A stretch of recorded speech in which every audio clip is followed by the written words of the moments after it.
Doodly, doodly, doodly, doodly. We are live now. What's up, internet? We is live. So says the internet. Yep. I won't just be me. I know, as exciting as I am, I've invited friends because I have those. Shocker. Obviously, tonight's going to be a great night since I already have 1 like and 1 dislike. That's amazing. I'm going to refresh this page because I can't see any comments. So let's see if there are. Maybe there are none. Maybe everyone's like, fuck you, Jesse. We hate you. I always just assume that's what happens. Every time I start a live stream, there's not a million people already singing my praises. I assume it's because everyone hates me. John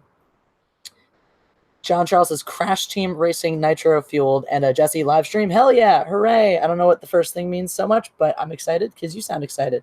And Jeffrey Nelson is here competing for my attention, so that's excellent. Got the links going out to some people. Anna is in the middle of something right now, but as soon as she is done, she's going to. I just realized something. I'll be right back. Oh, Gary disliked. Gary Projects, why did you just are you blackmailing me for my attention? Is that what's happening, Gary Projects? David Jensen that Tarantino is the most obvious autistic filmmaker. That's actually a very good point. John Charles, this is a video game. I figure that might be the case. That's very exciting. Well, Gary Projects, you have your high, so I guess pull your dislike. Be a man of your word in this day and age where such a thing is so rare. Hang on one second. I just realized I left my battery pack plugged into my light where it does not need to be. It does need to be as near me in case my phone battery runs out and I need to do things like send this link to more cool people. But Jeff from World Class Bullshitter should be stopping by, and Anna from Anna, that Star Wars girl, should be popping in a little bit later. I've also thrown a link out to Gary from Nerd Erotic. We'll see if he comes on. I'd like Gary to be an official guest on Tuesday night for the regular weekly live stream. So that's the goal. Robert Short says Tarantino not only has a foot fetish, he also has asses in the camera a lot this time. Yeah, there were a good number of asses. A lot of ass going on. I will say this is one of the things, and I'm gonna talk more about this in some videos. So there are gonna be Mr. Oscar. It's Tarantino. There's always a lot of talking. I don't find it to be boring, though. I really enjoyed this film. If you don't like films with dialogue, then you may not like it. What's up, BZ Vlogs? Hi, Michael McLeod. Hello, Infernal Iris. How are you? Oh, look, Jeff's here. What's up, everybody? Wait, no, that's Jeremy's intro. Hi. There you go. Do you not have one of your own? No, because I take the time to have a new introduction for every one of my videos. That sounds like a lot of unnecessary work and not great branding either. It's okay. The payoff is huge, so it's worth it. Okay, I'm just saying maybe it could be bigger if you had like a brand, a recognizable brand. Okay. Well, I'll just say what's up, everybody. It's Jeff from World Class Bullshitters coming at you with another video. How's that? And today, so original, so yeah. Original. Yeah, no, I don't know what. I keep inviting you on my streams in hopes that we'll actually like become friends. And all I do is antagonize you every time you're on. So I apologize. I don't know what's wrong with me. Well, wish in one hand, wish in the other, and see what happens. I actually know exactly what it is. Is that every time you come on, you do your Jeremy impression, and I just slide into the way I treat Jeremy, which is antagonistically. So, fair enough. So you have to shoulder some of the blame, is what I'm saying. I will take all of the blame. So what is the topic for this evening? We're talking Tarantino. We're just talking Tarantino in general, to talk some Once Upon a Time in Hollywood. I saw that movie. I know. You mentioned that you saw it because I mentioned that I was seeing it, and we occasionally talk in spite of not being real friends. No, not at all. So Anna might pop on in a little bit. I also sent a link out to Gary. I don't know if we'll see it or not, but I'm going to try to see if I can get Gary on Tuesday night because, you know, Gary. Anyway, so I got Jeffrey Nelson competing for my attention again. He has this idea that eventually Jeff Bezos is going to discover me and he's going to be my new favorite Jeff, and then I won't pay attention to any other Jeffs in my life. It's a very interesting narrative. Anyway. Run with it. But yeah, so I want to talk like all Tarantino, like Tarantino's body of work, and compare it a little to Once Upon a Time. And we'll get into spoilers for it eventually, I suppose. But I don't want to jump into spoilers. I mean, it just started this live stream, so we honestly have to jump into spoilers. Are we going back to his episode of Golden Girls? I don't think we need to go that far. Okay. Well, that goes my expertise out the window. Thanks, folks. See you next time. So let's start with a good place to start though, which is this goes to the people in the chat as well as Jeff. What's your favorite Tarantino film? Ooh, probably Pulp Fiction or maybe Django. Hold on. No, Pete, in the box. Well, anyway, why she's gone, folks. I've seen. Okay, you're back. I convinced my kitten to pee in the litter box, not next to the litter box. This is a concept we're working on. Okay. Kittens, they're a thing, all right? They exist. Oh, I know. Okay. So anyway, what I said was Pulp Fiction or Django Unchained. Those were my two. I don't know which is my favorite. Okay. All right. Let's see. I want to see what the chat thinks here. Somebody thinks the video quality is awful. I can't control that. If my internet wants to be fucking stupid, then my internet wants to be fucking stupid. There's nothing I can do. All right, we got some votes for Pulp Fiction. We got Kill Bill Volume 1. A couple votes for Reservoir Dogs, etc. Reservoir Dogs is my hands down favorite. And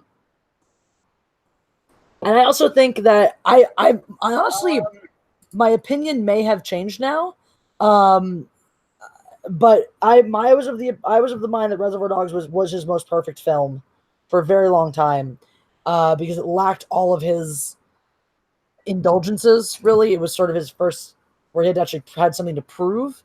And now after this film, I feel like he's taken a lot of those indulgences that sometimes bother me, that sometimes took me out of the film, and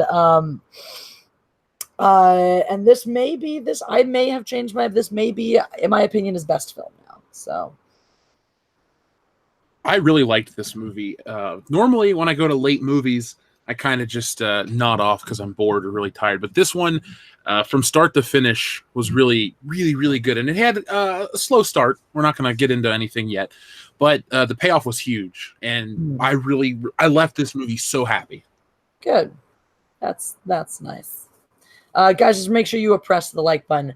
That was one of the things I did talk about in my review that I just dropped heads up. So if you want my full, very specific thoughts about that, if they're there for you to digest.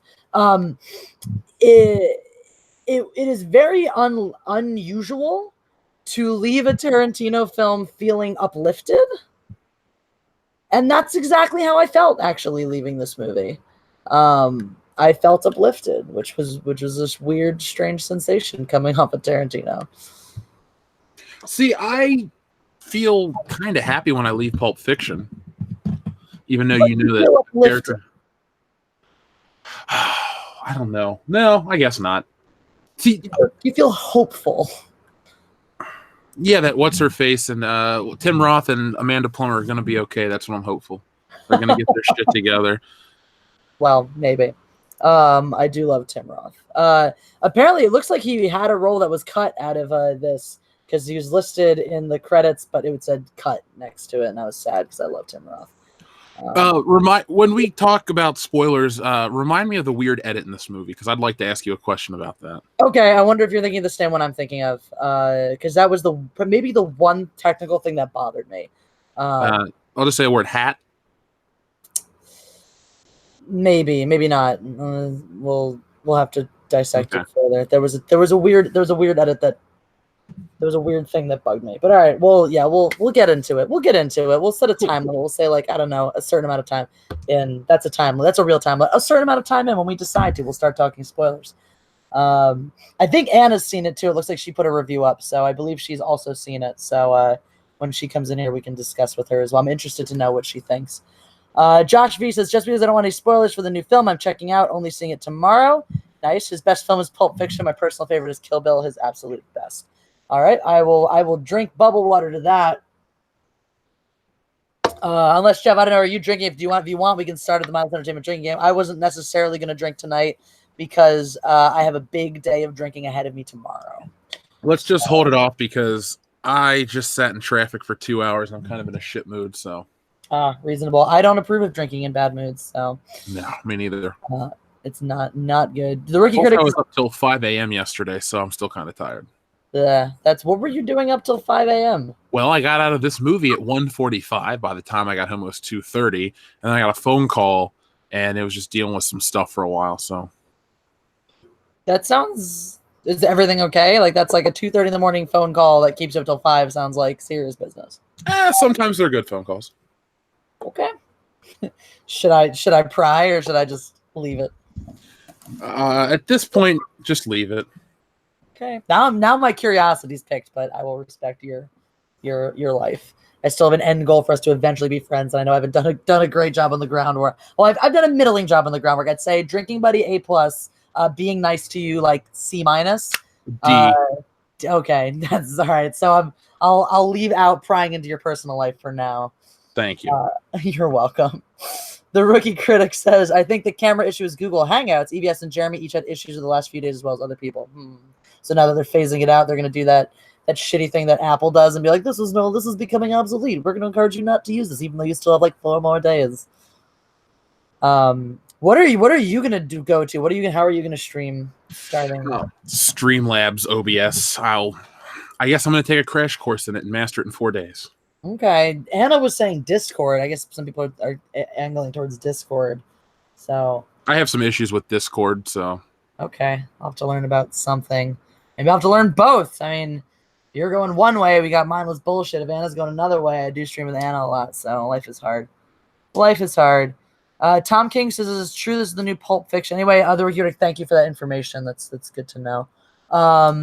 True, this is the new Pulp Fiction. That was my friend's impression. The reason that I'm not gonna say it's the new Pulp Fiction because they're very different films, but in the sense that Pulp Fiction sets up a period more than a genre. I would say, yeah, that's one of the things I really liked about the film is rather than delving into a genre and giving into and exploring the tropes and breaking the tropes of existing genres, this one is very much in a period, and that's the most important element of that. And I think that, I think that was an excellent element of that. I do think it's a much more mature piece of cinema than Pulp Fiction, though. Yeah, I'd agree with that. When I think of Pulp Fiction, though, I just think of like one of the most important films of that entire decade. I don't know if we'll look back on this one and go, "Oh, this was definitely the most important film of the 2010s decade." It was a very good film. I liked it a lot. I don't really have many nitpicks. I thought the acting was great. There were a couple cameos that I thought were fantastic. And like I said, I'm really, unlike a Spider-Man Far From Home, which is one of the few movies we've actually both seen that we're going to review together, I don't really have a lot of nitpicks. I just think that Pulp Fiction was culturally more important. And I know this has only been out for a day, so it's really hard to say that. But I mean, we live in a much different time. The conversation on film is much different than it was in 1994. And I don't think Tarantino has ever had that level of importance since then. Well, one of the things that's difficult, and I don't think you can necessarily make it, discuss it in terms of the quality of the film itself, is that Tarantino's a known quantity now. Pulp Fiction was, while he was still establishing his name, and so it sets what Pulp Fiction did because he's now allowed to grow and expand a little. Reservoir Dogs was a much tamer film because it's his first time setting on the scene, and when he gets to Pulp Fiction, he's able to lean into some of the weird quirks that make him essentially, and that's one of the reasons. So it was so different than everything that was next to it. So I think I do think that while this film may not be as groundbreaking in some ways because it still uses a lot of the tropes and the elements that Tarantino's so good at and so famous for, I do think it's just I think it's overall a higher quality film. It's a tighter film. I think it's a clear, more focused film. It may not have the same cultural impact. As you said, it's still way too early to tell. But I think it really captures I can't think of any other film that I've seen that's made about that era, not from that era, but about that era that captures it the way that this film does. Yeah, it really does do a great job at that. I mean, And you talk about Tarantino's indulgences. His damn foot fetish is on display in this film so heavily. Yeah, I will have to say though, the way so all right, first of all, before we get off on the foot fetish tangent, the Rookie Critic says they're replacing it with Hangouts chat, which has better features than Google Hangouts. Only issue is nothing said it will be linked to YouTube. That's unfortunate, Rookie Critic. Thank you for that information. Yeah, I don't know what YouTube expects us to do in the interim. I'll look this up. I'm sure people are talking about it somewhere in the world, and they'll get us into it. Cool Jeff is here. Isn't that one of your new alters? The one that thinks you're a nerd. Apparently, we're both nerds. Yeah. What up, Cool Jeff? Thanks for coming. And guys, don't forget to press that like button. Make sure you share the stream out. It is a non-regularly scheduled time, so make sure we get people in here and watching. I have to say, I think that the foot fetish was integrated more smoothly into this than it has been in some of his other pictures. The moments that stand out to me the most are looking at the shoes of DiCaprio and Brad Pitt's characters, which, while like, okay, feet, it also serves. It's also, there's a commentary in it as well. You know, one of the first characterizations we get of the two of them is how they're dressed differently, and their different shoes they're wearing is a big part of that. You know, we focus on Brad Pitt's feet again when he's with the hippies, which is in contrast to them obviously not wearing shoes. You know, and the focus, the close up of the hippie's feet. You know, when he's giving her a ride on the window. That's probably the most like sexualized he gets with the feet. But it's also it's the grungy, dirty, gross feet in contrast with the rest of the sort of fairy-like waif that's, you know, floated into his car. So I actually see more of a justification for it in this than I have in some of his other films. I was thinking of the Margot Robbie in the theater scene, and she has the same dirty feet type of thing going. So that motif. A little hippie moment too. Yeah, that one, that's probably the most indulgent. That might be the most indulgent moment because it doesn't really serve a purpose, except for the fact that he probably just really likes Margot Robbie's feet. I mean, she's a good-looking woman. Feet are just feet to me, but, you know, whatever. I agree. They were feet. They definitely seemed like feet to me. Cool Jeff says foot fetishes are for nerds. Yeah. And there's Jeffrist Hickles as well. So there you go. All of your alter egos are here. See, this is why I impersonate Jeremy. I get my alter ego accounts now. There you go. That's why it's important. It's very important. These things are important.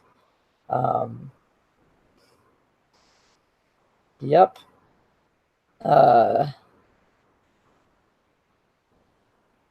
Word. Sorry, distracted by life. Tom King, thank you for the $2 super chat. Even though you did not comment, you are important. Oh, but you did comment shortly before that and says feet aside sounds like a must watch. I would put this as a must watch. Yes.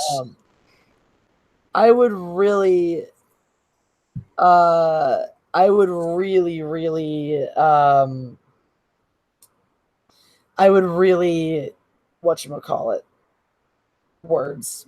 Recommended? Yeah, those are words. Sorry. I'm glad I'm here to help you right now. It's important, you know. Because you forgot how to English. I too was up late last night, okay? Mm-hmm. I'm sure you had a better excuse.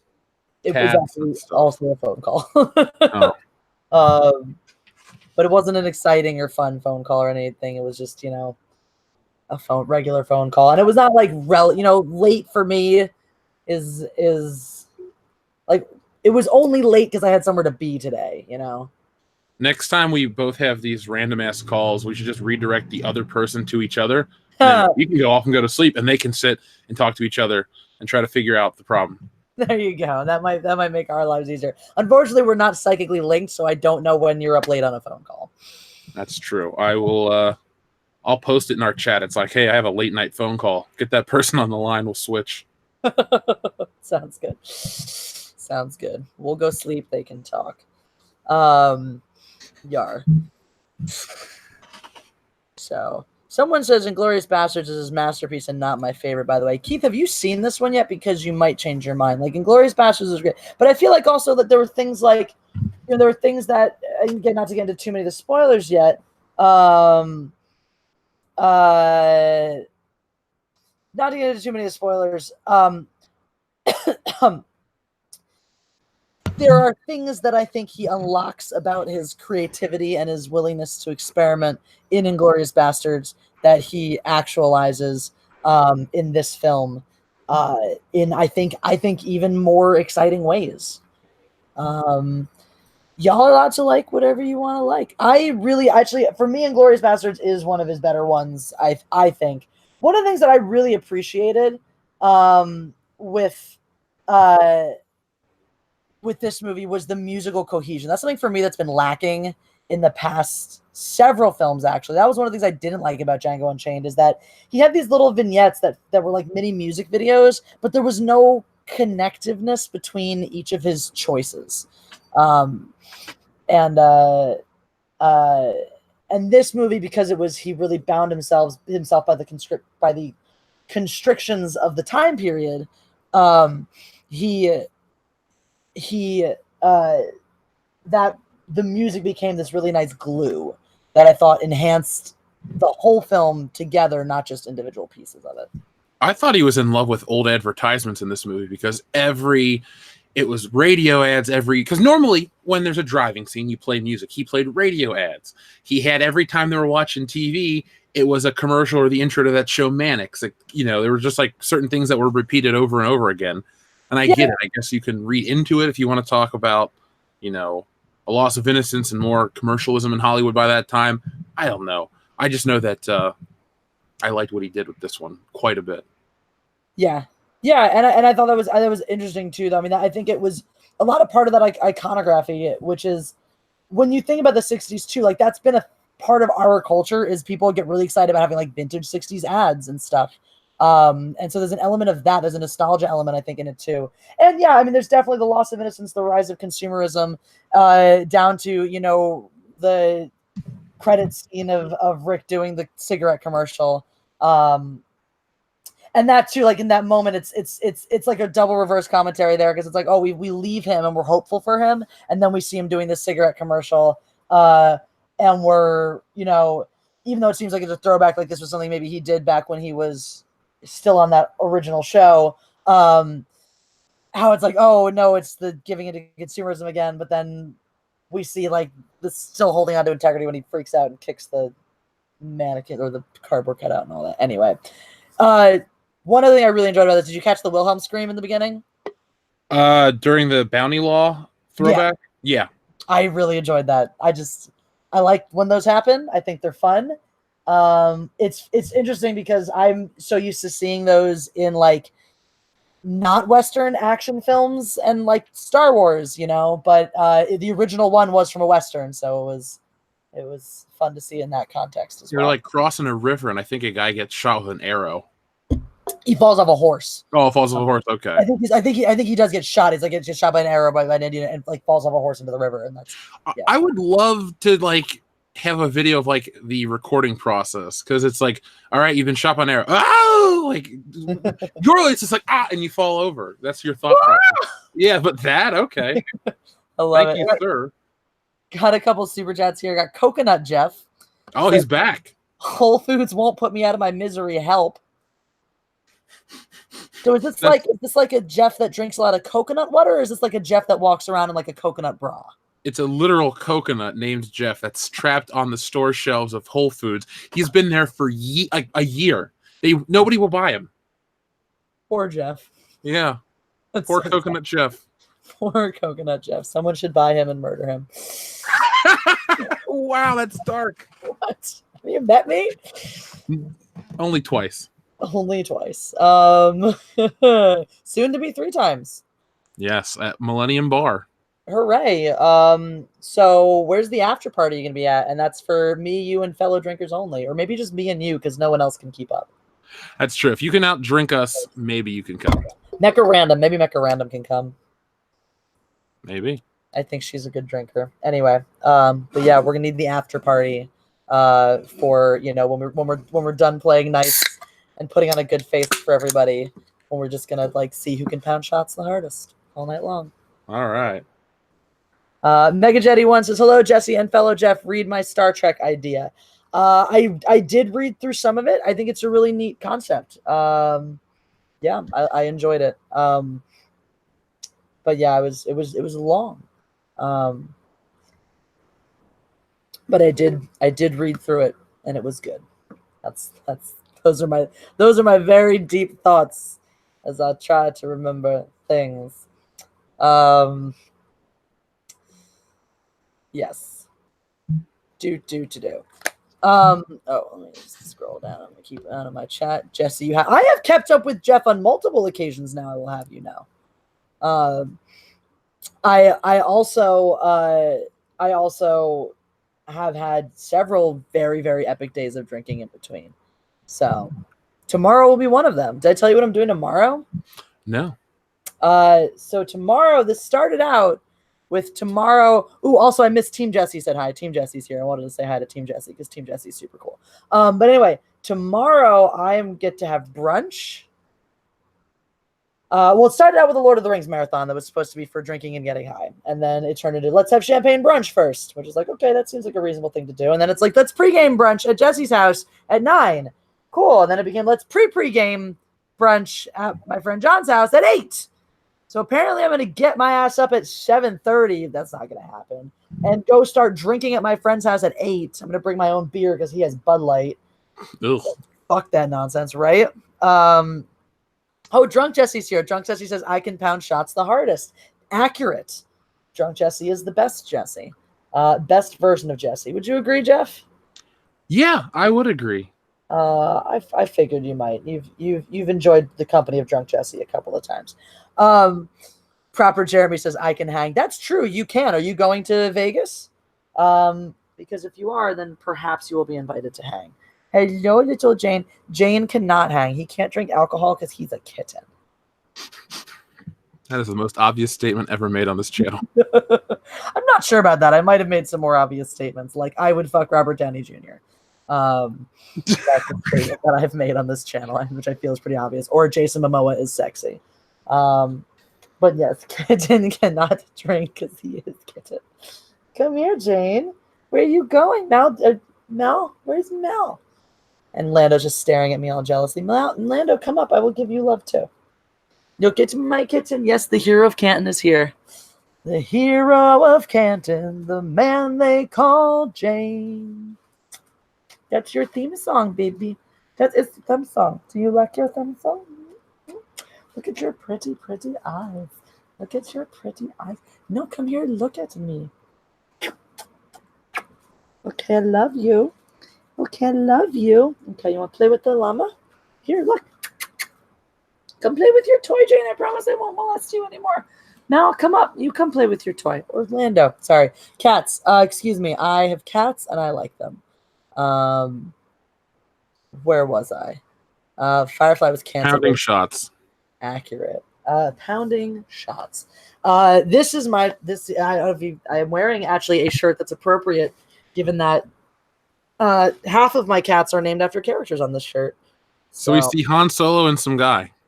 That'd be Malcolm Reynolds. Malcolm Reynolds from Firefly and the Serenity right here. That's the Millennium Falcon. That other thing's just an asteroid that the Millennium Falcon flies through. Why are you such a hater? I love Han Solo. I'm not hating on your shirt at all. Han Solo and the Millennium Falcon, amazing shirt. 10 out of 10. I love it. My God. You are terrible. Mm-hmm.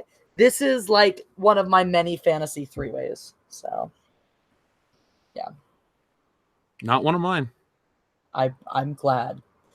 I mean, like, it honestly, like, doesn't make it. If it actually, if it is, that'd be really. If you turned out to just be like a bear, just like a gigantic gay man, and we're in love with Han Solo, I would have so much fun talking with you about how sexy Han Solo is.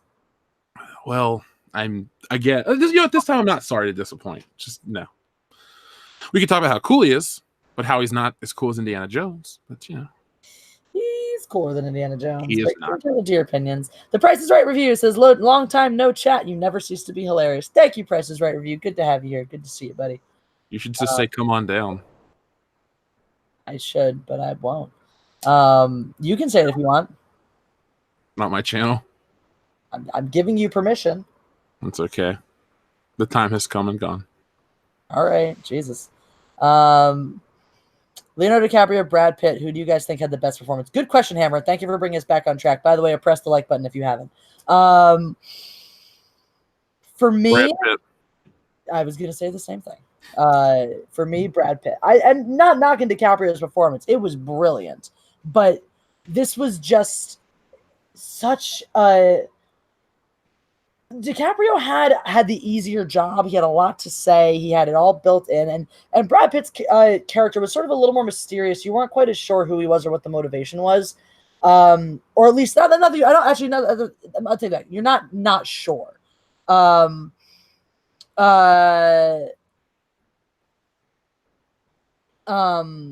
not. Shut up! I was getting distracted. I will fight you. You can leave. You don't have to be here. You pointed to your door. I'm in a different state, a different time zone. That's not even my door. That's my bed. I don't know what's. Look it. This is as much of your apartment as I've seen. I don't know what it looks like. This is just like the alcove where my bed is. The door to my apartment's actually over there. Well, I'll go that way. So leave. You can leave, or you can just crash through the wall and just go like Kool-Aid Man style through the wall into my closet, which would be on the other side of that. That would be really inconvenient for you. I don't know. Then I could just, it might be easier to get dressed in the morning, just reach through the hole in my wall and grab. Oh, yeah. If we're going to do it, we're going to do it on a live stream. I'll just bust through like, all right, we're drinking. Oh, yeah. One day when I have like stupid amounts of money and can afford like a pop-up set and a drywall, can you like put on red body paint, the yellow shorts, and just like bust through the drywall and just do that? Fine, but I'm gonna need a first class ticket. Okay. Yeah. We can even build this in Ohio. I don't care. I don't want to be in Ohio to film this. We gotta do it somewhere cool. We'll go to Atlanta and film it. Atlanta's cool in your mind? Ugh. Don't they have the second best film economy in the country? Yeah, but this doesn't mean I want to film shit there. I just want like an empty lot and a big piece of drywall. I don't need a professional We'll set. just go to Detroit. It'll be free. You go find an abandoned piece of drywall. Asbestos and all. Hooray! I'll go out Steve McQueen style. Hammer says the acid dip cigarette. Yes, you should. Oh my god, the acid dip cigarette was everything he did in that movie. I enjoyed. From it was flashback with. Well, we'll get to that later. That flashback scene was fucking incredible.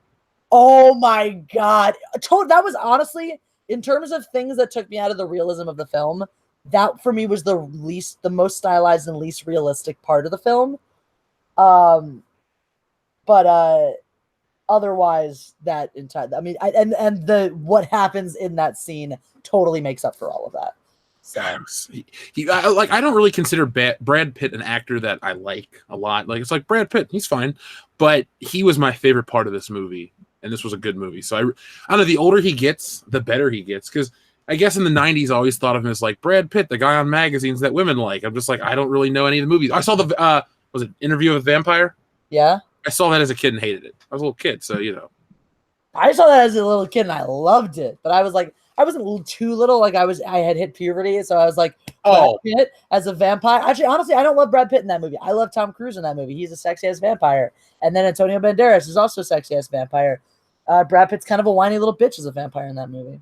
Well, this isn't my favorite Brad Pitt performance ever, but it's up there. I really like a movie called Burn After Reading. Oh, I love that movie. Yeah, and I love Brad Pitt in that one. I feel so bad for him. His face right before he gets murdered in that movie. Yeah, he's like, ah. The little like, oh, just pops out of the closet, like doofy little face, just gets shot in the chest. Is your shit secure? I was obsessed with that movie when it came out. I saw it in theaters. It was good. It was good. Macy Van Dusen says, hi and good night. Thank you for the super chat, Macy. Uh-oh, I see a new Jesse here. Oh. Yes, Once Upon a Time in Hollywood. It's film critic Jesse. Says, yes, Once Upon a Time in Hollywood. Film critic Jesse says Brad Pitt is fantastic in Ocean's 11. He is. He's also phenomenal in Meet Joe Black as a very young man. He's absolutely phenomenal in that. And in Fight Club, one of my favorites. Oh, yeah, that's a great movie. Yeah. I had a discussion about that movie with somebody recently. Good Did film. you? It is a That was you. Yeah, we were talking about that on my channel during the Mindless Bullshit stream, maybe, or the night before. Hello, baby Jane. Did you come back? Do you want to play with your llama? This is his llama named Carl. The Price is Right review says, I'm sorry, Harrison Ford was the golden actor of Hollywood in his prime, so Indiana Jones is a hell lot cooler. Lol, he made the president a badass. I do love Air Force One. You know Harrison Ford also played Han Solo, right? Like we were arguing who's cooler, Harrison Ford or Han Solo or Indiana Jones, and it's Indiana Jones, clearly. but Harrison Ford plays both of them. No, Alden Ehrenreich plays Han Solo. But Harrison Ford got triggered and said was question mark, question mark, question mark. Thank you for the super chat, Harrison Ford, and thank you for being in the live stream. Look at my kitten. Look at my kitten. Everybody look at my kitten. All of my live streams are just partial kitten porn now. You have an audience for it, though. I know. They love my kitten. They love my kitten. Here's your bunny. You wanna play with your bunny? Mal is coming too. You get to see my other kitten. Pitt's best movie is still Snatch. That is, I don't think that's his best, but that is a phenomenal role for him. You've seen Snatch, yeah? A long time ago. It's the one where he's the Irish boxer who speaks unintelligibly the entire film. It's wonderful. Oh, Jane is going to nap on my foot, but here is little Mal. Hello. Hello, Malcolm Reynolds. You're on my shirt. You're on my shirt, and your likeness is on my shirt, too. Hello. Oh, my goodness. Look at his little face. Look at his little face. What? I have just that delivery. Look at his little face. It's a little face. It's a little face. Clearly, you've never owned baby animals. I had a puppy. Did you cute with it? Was you cute with it? It was cute. Are you asking me a question, or are you yelling into its ear? I'm not yelling into its ear. Okay, murmuring softly. I love you. I love you. Anyway, how much did you love the little girl in that too? Oh, she was hilarious. Oh my god, she killed me. That whole portion of the film where he was acting was just really well done. It was cool because it was like it did this really beautiful job of balancing on you being aware that they were filming, but also at the same time immersing yourself into the scene itself. It was a cool, on the line, because there was the moments where they would cut or you call for line, or there's just something about even the way they would do the camera shot. Like even before they did the cut and back to one, where they did the dolly shot, it was so like clearly a dolly shot that you were aware that this was them making the film, but at the same time you were also immersed in the world they were creating for the film. It was cool. Anyway, Harrison Ford says, who's Alden Ehrenreich? Excellent question. We don't need to talk about that. No kitten, no chew wires. No chew wires. You can chew llama. Chew llama. Chew llama, not wires. Yes, chew things that are soft, not things that are encased in plastic. No! No chew wires, kitten. Kitten, no. Wires bad. No chew wires. Yes. Anyway. Oh, Ethan's here. What's up? Like EVS? Yeah. Hi, Ethan. He watches. Don't sound so surprised. Ethan watches my live stream sometimes. Jeez. We got a bunch of super chats though. Price is Right review says Han Solo made Harrison Ford an iconic actor. True, but Indiana Jones made Harrison Ford a household name. That is a fair point. Marija Zevlon, thank you for the super chat. No comment on it, but thank you very much. New Zealand, $5. Thank you. Cynical Centrist says cash for kitten. Thank you very much. And in response to your super chat, here, have kitten. This is Mal.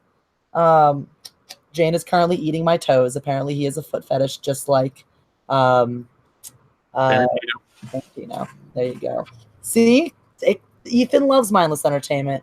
Ethan, when do you want to get on a stream here? Take your toe out of it. I would invite you on this one, but I don't know if you've seen Once Upon a Time in Hollywood yet. If you have, you can come on. If not, you're not allowed. So, yes. Anyway, what were we talking? Get a small water bottle and spritz them. Yeah, I know. Raven, I actually do have a water bottle right here. I've not introduced them to it yet, but I will especially regarding wires. The one thing I'm very, very serious on is the wires. So anyway, yeah, because if they chew through wires, they can, get themselves electrocuted or start fires. That will destroy my house. Have you still not realized that there's a crack in between the bed and the dresser? You have not. My cats keep falling into it. It's very cute. Anyway. So, yeah. Comic Artist Rosing is I haven't. I want to talk about Army Hammer. Okay. Batman? Oh wait, he wasn't Batman. He's almost Batman. No. Feel free. This is Carl the Llama, for those who haven't met him yet. And guys, press the like button if you have not yet done so. Yes. Words. So, things. Was there anything that stood out you didn't like about the film? Well, my expectations were subverted, but that was a good thing. That's good. With the very end. Yes, mine as well. Because I expected it to be one thing, and it wasn't. And I was like, wow, this was fantastic. I really enjoyed that. Are we all right? Have we come? How long have we been on? We've been on for 40 minutes. Are we getting into spoilers? Maybe we won't do spoilers tonight. Maybe it's too soon. That's fine. Yeah, let everyone go see this movie. Like we can talk about Into the Spider-Verse. I just saw it. There you go. Hey, that'll be fun. And we can talk more about this film on Mindless Bullshit next Wednesday on your channel. Oh, of course, yes. 6 p.m. Eastern Standard Time, 3 p.m. Pacific. It's weird having to talk about California time.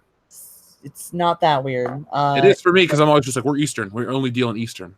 Fine. All right. Ethan wants a link. We'll drop him. Should we let Ethan come on, guys? What do you guys think? What do you guys think? Is Ethan allowed? Chat. It's up to you guys. I don't want to bring him on unless you guys want him here. Oh, everyone's already demanding that I do it. Well, Wednesday has spoilers. We'll decide. But yeah, we can definitely talk about Into the Spider-Verse. Maybe EBS has seen that one. We can find some common ground. Apparently he's going to come and talk about Army Hammer anyway. Though, I mean, Ethan does what Ethan wants. Did he die or something? I don't think so. All right, Ethan, you got the link. I sent it to you on Twitter, so jump on in. This will be the first time Ethan will be on my channel if he does, in fact, come on. It'll be very exciting. All right, quickly before we dive into the Spider-Verse, somebody made me Jar Jar Binks frozen in carbonite, and my cats really like to chew on it. I don't think they made you that. You could buy that a couple years ago. No, this is homemade. Oh, so this is homemade. Okay. Yeah, it's like they put that out a couple years ago, but yeah. This is somebody actually created. Like you can tell somebody did this themselves. Well, that's pretty kick-ass then. I enjoy it. My kittens really like chewing on his face. No chew wire. I mean, that's all Jar Jar is good for these days, just chewing on his face. Mm-hmm. No wire. Oh no, kitten got spritzed. You gonna do it? You gonna bite the wire again? Do not do it. Do not do it. Do not bite the wire. You can bite Jar Jar's nose. You cannot bite the wire. He seems just very confused as to why something abruptly hit him in the head. I don't think he's aware that he's wet. You want Jar Jar back? Here, chew on Jar Jar. You can have Jar Jar. That's acceptable. I got you guys hard things to chew on. No, not the wire. No wire. This is very entertaining. He's not responding to getting squirted in the face with water the way my other cats do. No wire. They don't seem to care. They're like, why am I wet? I'm confused. This is not working. I have a spray bottle. I'm literally spraying them with a spray bottle. They're spray harder. That's not how spray bottles work, Jeff. No. Kitten, you're all wet now. Your little Kepi is all wet. Oh no. Oh no. Come here, kitten. Come here now. You're all wet and confused. I feel so bad. I feel so bad. Oh my goodness. Look how sad. Look how sad. He's all wet now. He's all wet and so sad. Don't be sad. I still love you. I just can't have you chewing on wires. I did this because I love you. Don't look at me like that. He's so confused and sad. What? Nothing. What? Jennifer Zock wants to know how many cats I have. I have 4 cats and they're all tuxedos. They're all tuxedos. I know. No, it smells like wet and it's sad. I'm so sorry. I'm so sorry. I'm so sorry. I'm so sorry, little one. I'm so sorry. Where are you going? It's okay. I still love you, Jane. I know oh, you lost your fur baby in June. I'm so sorry. That sucks. That's really tough. One of the things I thought when I got these little guys, I was like, my cats are turning 6 and 7 respectively this fall, which is not that old for cats, really. But I was like, now when they die, I will still have these other 2 cats. Because that's the way you're supposed to think about your animals, right? Yeah. Just having overlapping ages. You want coverage. Exactly. You got overlapping ages so you can still hug the other one while you're mourning the one that came before. I'm so sorry, Jane. Come here. Let me apologize to you for making you wet. I'm sorry. I know you're all wet now, too. I'm so sorry. I'm so sorry. Tom King says, isn't Ethan joining? It's like a high council on Jesse's channel. Well, if Ethan does join, I guess it would be like that. Now that Jeremy's not part of it, I guess the third person could be anyone. So I think you'd be an all right third. We're about to find out. Ethan, welcome to Mindless Entertainment. Hi, Jesse. Hi, how you doing, Jeff? What's up, man? I had to come on. I was watching Jesse talk about her kitten chewing foot, and I got really confused. I was wondering if there was an epidemic of small things chewing adults' feet, and I wanted to talk to you about Armie Hammer, and make sure you were updated about that. Okay. What did he do? Let's hear it. Let's hear it. Well, go on Twitter. I mean, Jesse, do you have access to Twitter? Can you actually share video right now? I could do that. I could do that. All right. Am I going to Armie Hammer's Twitter? Oh, you no. He's been trending all day long. I'm concerned about your show. I want to make sure that you're updating your viewers properly. Well, thank you. I appreciate you looking out for me. Sorry, you're going in and out a little bit. Okay. I'm sorry. I'm on my iPhone access right now. Ever since the thunderstorms. So I'll go over here. So is this what I need to know about? Armie Hammer really let his son suck his toes for 7 minutes and thought it was okay to post a video of it. So is there a video of this still out here that I should be able to see? Yes, there is. We All have right, adults. How do I find this video? You'll find it. I mean, if you just go on Twitter and you search it out, it'll come right up, I mean, everybody's reacting to it with memes. Yeah, but I'm seeing the memes. I'm not seeing the... You'll see the video. There's only a clip of it. That's all you need is just a clip of it. Like, do I need to, though? Like, yes. Okay, here we go. Here we go. Jeff. All right, I'm gonna share this with you guys. Not normal. Because apparently... This is scaring me. All right. Yeah. Screen. It's on a loop. It's on a loop. Not normal. All right, you can hear it obviously right now. Okay. This is not normal. There Look, you go. why is this happening? This is not normal. Why would you let your kid do that? This is not normal.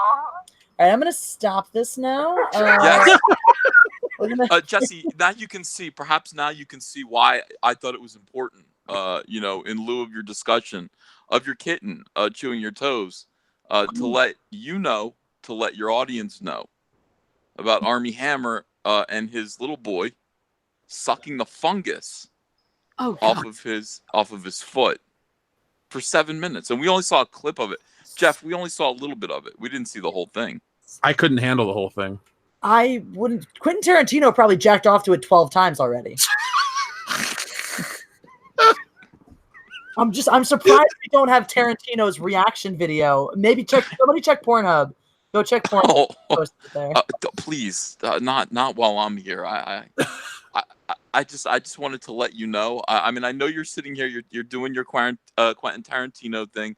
I know that you're talking about Into the Spider-Verse. I haven't seen the Quentin Tarantino movie yet. I'm dying to see it. I understand that my expectations will be subverted. I was really hoping Bruce Lee was going to kick Charles Manson in the face. That would have been fun and subversive. Yeah, I don't think that's going to happen, according to the answer that you just gave me. Anyway, I wanted to pop in and say hello to you and Jeff and let you know about Armie Hammer's weird problem with his son. I'm so glad. I mean, it's relevant too because Tarantino has a foot fetish as well. So it's all. I guess the theme today's live stream brought to you by feet. Yes. Brought to you by feet. So, chat, what do you think? Is it acceptable that my kitten chews on my toes? And is it acceptable that Armie Hammer's son sucks on his? That's the question. I mean, that's everybody. Look, there's no hard and fast rule here. Everybody has their own individual ethical concerns, and I'll leave that to your audience, and I'll leave that with Jeff to determine for yourselves. But I just wanted to let you know, Jesse, and cheers. I got to get back to work. Well, thank you. Say hi. I'm glad your first time officially being on my channel was to bring me this exciting information. Only the best for you, Jesse. Jeff, let's hey, make sure. Hey, check your Twitter messages. We gotta talk about something. It's not bad. Okay. You've been in trouble. No. It doesn't involve us. It involves just read it. Okay. Is it about the thing that I said earlier? Yes. Oh, good. Okay. So all right. I'm enjoying this. Yeah. All right. I'll go check it out. Bye, guys. Have a great night. Bye. Well, that was special. It was a lot of fun. Now you know what it's like to be on the High Council. Foot fetishes. At least we weren't talking about pooping. Yeah, shitting in swimming pools. So, we could talk about that if you want. I don't want to. No, I would really like to not. I'd really like to not, actually. Guys, press the like button. I'm 11 away from 100 likes, so let's make that happen. Yes. Make it happen. This episode brought to you by feet. What you do with them is your business. Keep it to yourself. I stand on mine. I use mine for standing, for kicking, and walking, running, driving, swimming, fencing, spraining ankles. I occasionally do that too. Logan Michael Anti-Funko Pops is here. He also uses his feet for walking. Logan Michael's a smart man. There he goes. Film critic Jesse enjoys that Ethan came in to snitch on Armie Hammer. Thank God, because I will never look at that man the same way again. I already thought he was an asshole. Now it's confirmed. I thought he was an attractive asshole. Now I think he's a creepy asshole. Yeah, I'm disturbed. I feel like I should just go to bed now. I mean, you can. I'll be lonely. Anna's not here yet, so. Well, when Anna can come in and she'll tag me in, and I'll let you ladies close out the show. Well, that's no fun, but whatever. I mean, I guess you were up late last night talking to somebody, so. Yeah, well. I hope they appreciated your time. I think they do, but when I talk to them next, I'm sure they'll let me know if it was appreciated or not.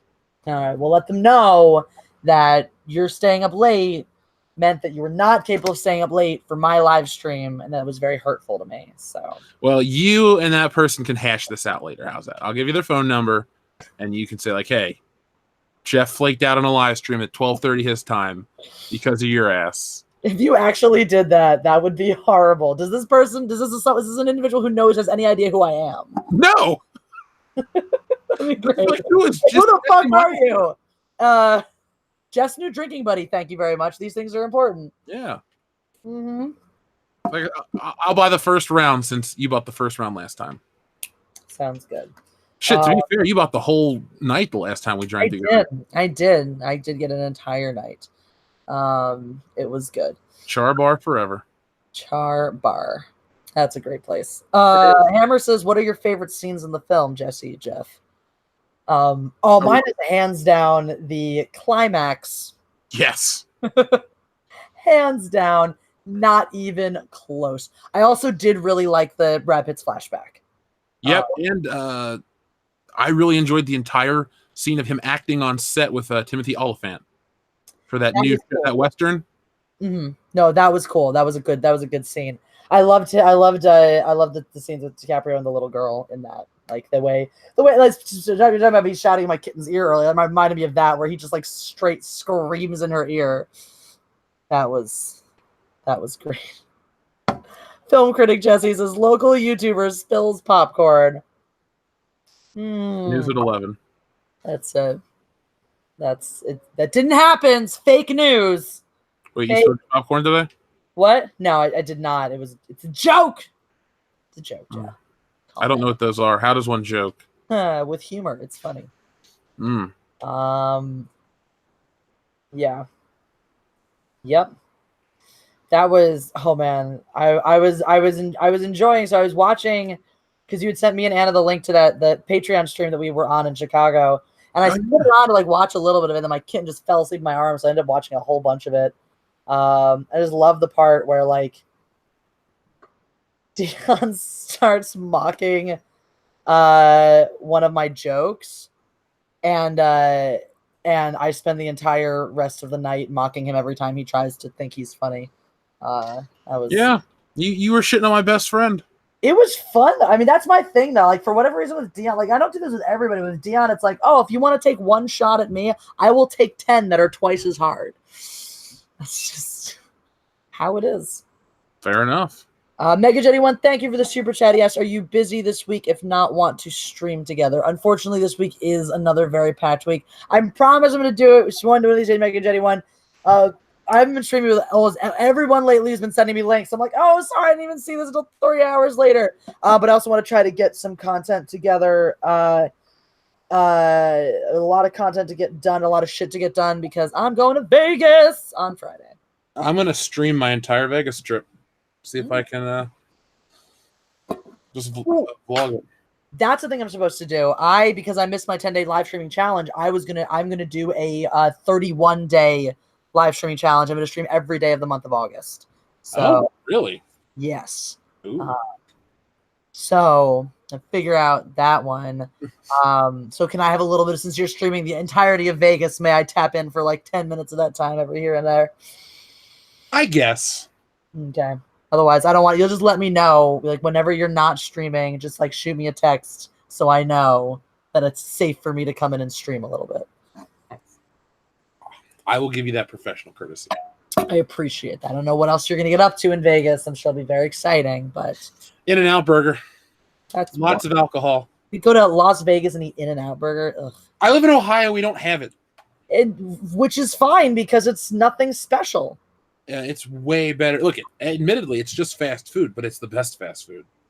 But it's first of all not the best fast food, and it's just fast food. Look at McDonald's Queen. In-N-Out Burger is amazing. In-N-Out Burger is not even remotely amazing. I would eat a McDonald's burger over an In-N-Out Burger every single time. That's just bullshit blasphemy. Stop. Actually, by the way, McDonald's beef is better quality than In-N-Out beef. The only argument In-N-Out has is that it's never frozen, but In-N-Out refuses to release its ingredients. Everyone's caught up in this idea that it's somehow better and better for you and more delicious because they've been roped in by this idea of never frozen. Y'all just been brainwashed by their really good marketing. The reality is their beef is actually shit. They refuse to release any of the ingredients for any of their food. And y'all are just addicted to Thousand Island dressing.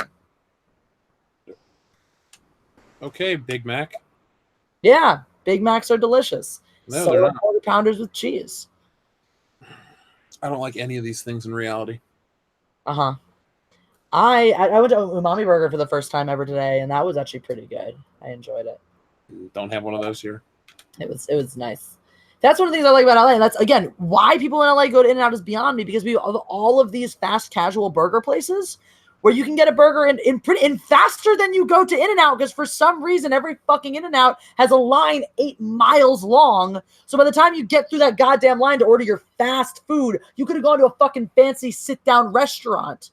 Or you go to a fast casual place like Fat Burger right up the road that's open even later than In-N-Out and get a real fucking burger. A better burger than In-N-Out. It actually has some thickness to it. Yeah, thickness is important to a burger. Yeah, it is. Girth is important, okay? Well, I'll take your word for it. Yes, as we've established, this is not a thing you have direct experience with. But, yes, girth is no. Film critic Jesse says there was an egg. McDonald's has no egg. That is accurate. Though actually, New Zealand, there's a burger you can get.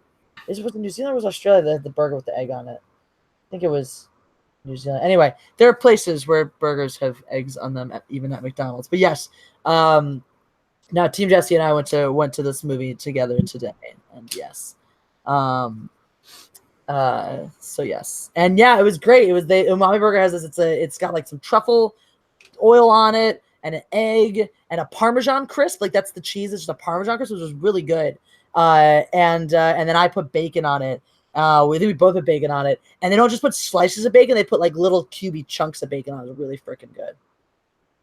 I mean, if I hadn't just eaten dinner, I'd be really hungry right now because it sounds delicious. I am gonna have to eat more food tonight, which makes me sad because I've already eaten too much food today. But well, I had to go to a birthday dinner that I didn't want to go to. So why didn't you want to go? Birthdays are fun. It's not my birthday. So birthdays are still fun. Well, it was for my mom, so I love my mom, so I enjoyed being with her. But I'll tell you more off air. Okay, I'm looking forward to it. I'm sure you really care. I care so much. You know what? This is me trying to actually be a good friend. I really care about everything I do. Well done. Mongo's Big Thing says that Vegas In-N-Out is going to be busy as hell. I'd go to the California casino and pick up a bowl of teriyaki Simon. See? You just do that instead. I'm just going to pick up, some of those really shitty frozen daiquiris, get some extra shots in there, and walk around the Venetian. You know what I've never done? I've never actually gotten one of those in Vegas. I usually do the majority of my drinking at a casino in front of a table because it's free that way, and I'm Jewish. Yeah, but I kind of have always wanted to be that hoe that's just got one of those like retarded frozen drinks and is just like walking around on the sidewalk drinking my alcohol. I've done that, and then I walked through Madame Tussauds Wax Museum. Did I go to the one in Hollywood? I might have gone to the one in Hollywood once. I've been to the one in New York and the one in Vegas. It's not my thing. I mean, when I went to Vegas, I was with my family, so it's not like they want to drink. Unfortunate. Yeah. Luckily, you'll be there. I can at least talk to you while I'm drinking. Yes, I will drink with you. We will drink together, Jeff. We will drink together.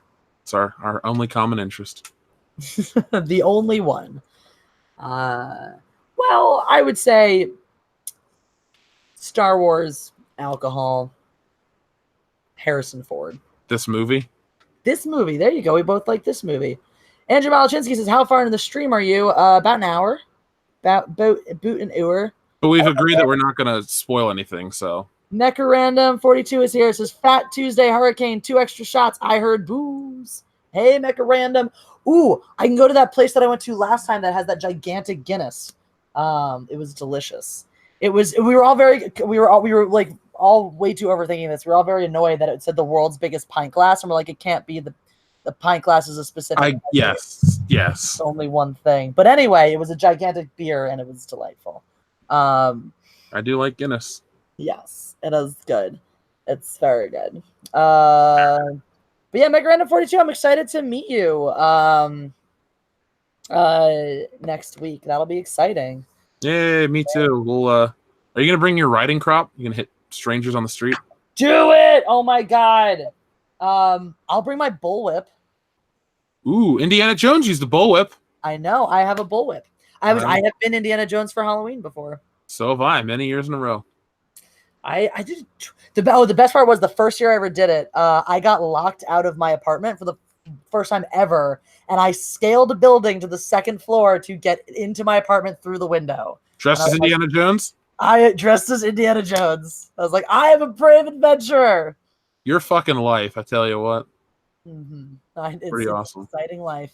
Robot Shlomo is also here. She's gonna hit me with it. Are you looking forward to it, Robot Shlomo?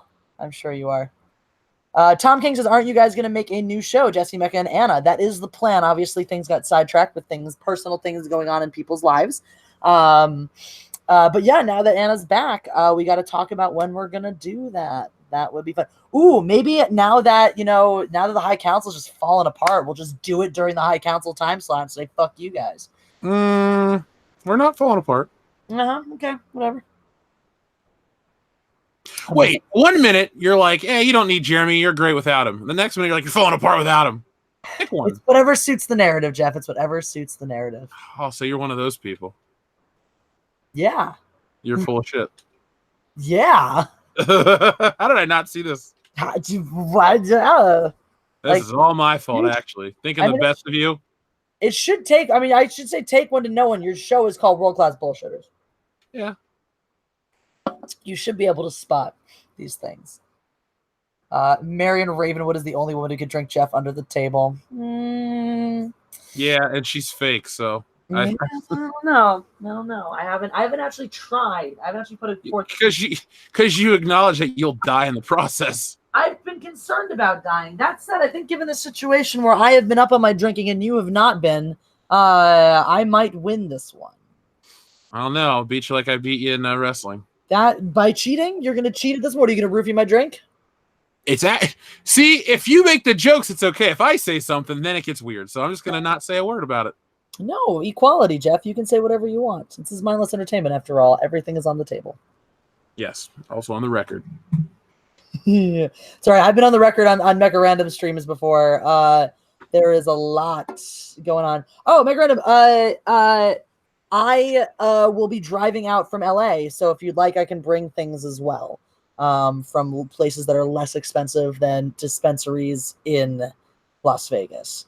Yeah. Since you probably know exactly what you like, coming from a place where you have had all of the weed since forever. / my friend who works as a chemist at a weed lab is coming over tomorrow and is going to bring stuff. So if I have leftovers, I'll bring stuff out there as well. So, yep. Also, Mega Random, do you want to pop on? Because I'm eat edibles. I'm too scared to take them on the plane. Reasonable. LA, you're actually legally allowed to now, so that's a thing. But yeah, I'll bring some edibles out. I love edibles, so I usually have a certain amount. I'll bring some edibles. Yeah. Yes, indeed. Now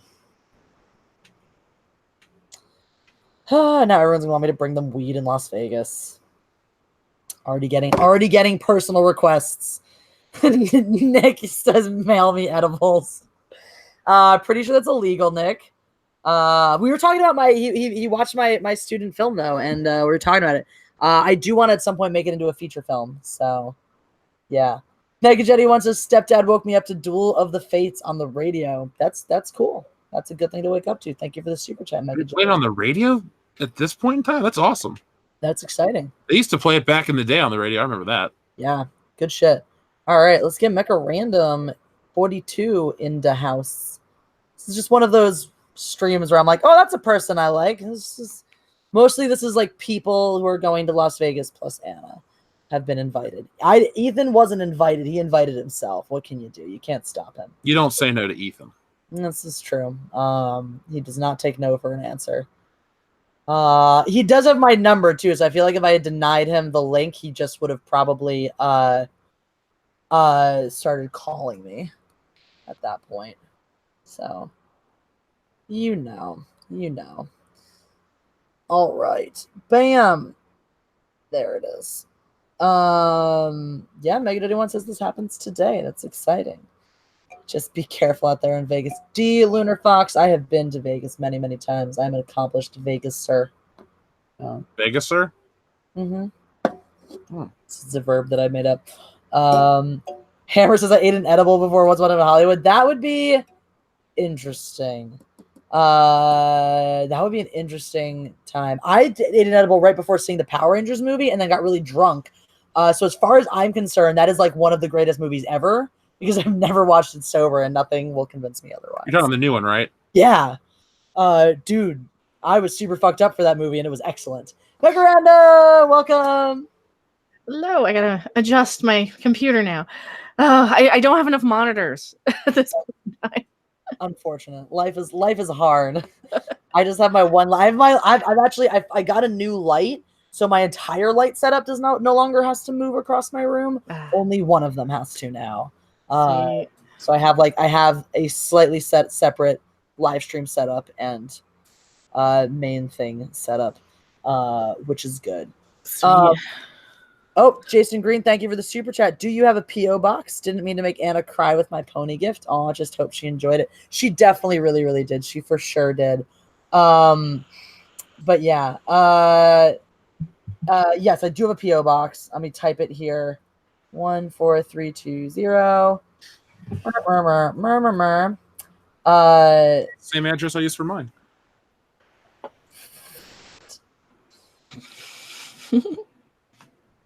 Sorry. Oh, so Caitlin Heber the Jeremys just did it, but now I'm committed, so I'm gonna finish it too. That is not my real address. I don't live there, so you can't stalk me at that location. Yeah. It's always safe. It's always best to like have a PO box elsewhere. Like mine's not in the same city I live in, so that's smart. Random, do you prefer sativa, indica, or both? I usually was sativa, so I'm awake and wired. But now I've been like, okay, if I get on with Pete at night for his weird paranormal streams, I'll do like some indica sometimes or a mix, just so I can kind of like be half asleep. So sometimes when I want to watch lots of movies and have food taste delicious and gain 10 pounds, I do indica. Yeah. But that's one of my favorite things about weed is just how delicious food tastes when you're high. Oh, I know, or sex or any of that stuff. Oh my god, everything! It's so exciting. It's very exciting. And that's why I keep telling like I tell people it's like, and this is me like baked and I get like I'm like still like super angry and hyper when I do my rants, but I'm still like I don't know. I just pull up some of the craziest stuff, so I don't know. I've never tried to do a rant stoned. Because I'm a professional drinker. I'm a casual weed smoker. So it's a different world for me. Like I don't have cat. What are you breaking? Oh no. Cats are breaking things. Cats. I have too many. I have 4 of them. Oh. Yeah, we stumbled in. I brought Rob over, and I'm like, "Oh my god, she's got a baby! It's a kitten!" I love my kittens so much. Lando clearly wants some love. Lando, come here. He's just sitting right out of shot, being like, "Do I grace the internet with my presence or not?" It looks like he's gonna say yes. This was my previously. This was Kitten. This was Kitten previously. Come here, buddy. This was my kitten. His nickname is still Kitten, but he's no longer the baby of the house. Hi, beautiful baby. One of my cats decided that he has nipples, and will sometimes, when he's hungry, go look for his nipples. Aw. It hasn't worked out for him yet. Jeff, do you have much experience with the marijuana? Not really. No, I usually stick to my booze. Have you ever? Oh yeah. Like college and shit. Oh yeah. So that's how I knew. The time I knew I was high for the first time was we were watching Terminator 3, and I was actually enjoying it. So that's the great criteria. It's not that bad of a movie, but it's just trash. Not that good. I mean, it's so 90s, even though it's like what 2002. It just feels so 90s. I saw it in a drive-in double feature with Charlie's Angels Full Throttle. Oh my god, that was not a good day. Side note: I'm actually excited for the new Charlie's Angels movie, and I can't pinpoint exactly why, but I just think it looks like fun. That will not be something we review on Mindless Bullshit.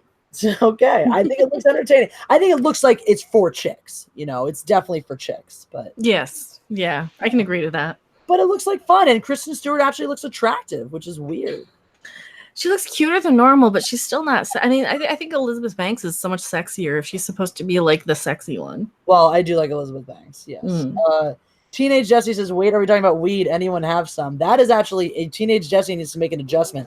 I did not smoke weed for the first time until I graduated college. Teenage Jesse had no interest in weed whatsoever. In fact, was actively not interested in weed. Oh, I was against it. I got more than I got bags of it. I got more than you guys want to know. Yeah, I did my dispensary this week, and I didn't need to. I got bags. I got bags. Oh, nice.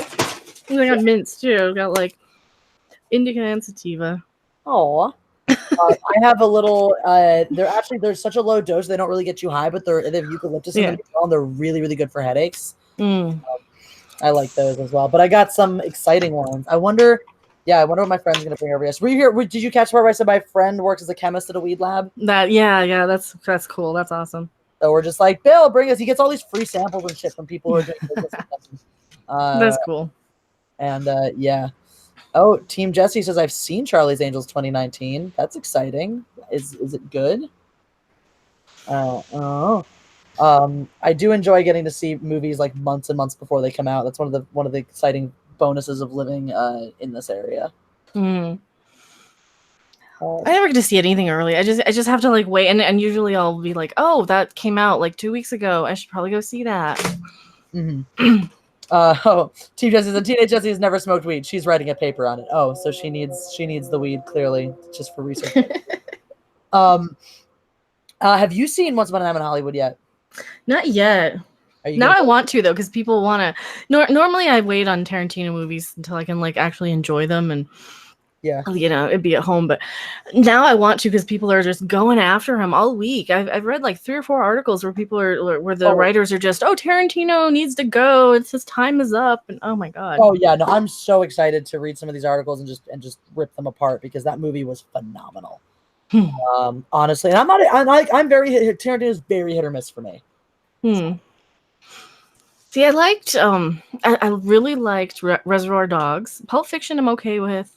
Kill Bill 1 was great. Kill Bill 2 was like not as good as 1, but I hated both Kill Bills. Same here. Hated them. I'm glad that someone else agrees. Like, because most of the time I say that. Oh, I can see why people hate them. I can definitely, because they're kind of all over the place too with styles and. I bought it on DVD when it first came out. I was a freshman in high school. I was like, this is going to be awesome. I can't wait. I watched it. I was like, this is fucking terrible. I never watched it again. Yeah. I traded it for a copy of Halo. Halo was the best. Oh, Halo was my favorite video game by far. GoldenEye for me, but Halo's a great series.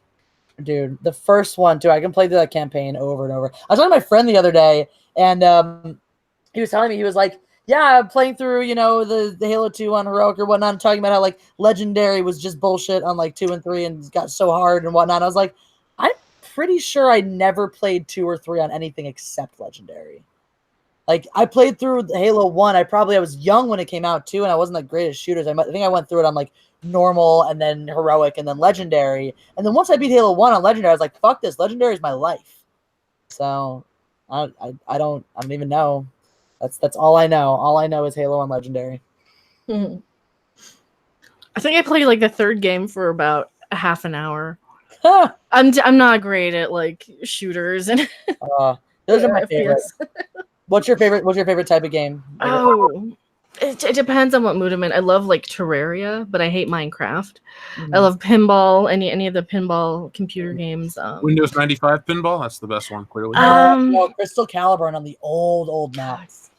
The Tomb pinball. I have it on my computer and I have it on my iPad actually, because you can still get it. God, Pinball Arcade before they lost the rights to all the Williams and Bally was great. Pinball Effects has like it has like a Skyrim table, all the South Park tables. I like the Pinball Effects. I guess it's Zen Pinball. So I play those on Steam. And yeah, I like those. I love Mario Kart. I play that a lot. I've been playing Condemned no, not Condemned. Bloodstained. It's kind of like Castlevania, like the Castlevania DS games. I love those. I love the Mario RPGs. So I'm kind of weird. My taste is all over the place. Sounds like it. That's cool though. Jeff, how about you? What's your favorite style of game?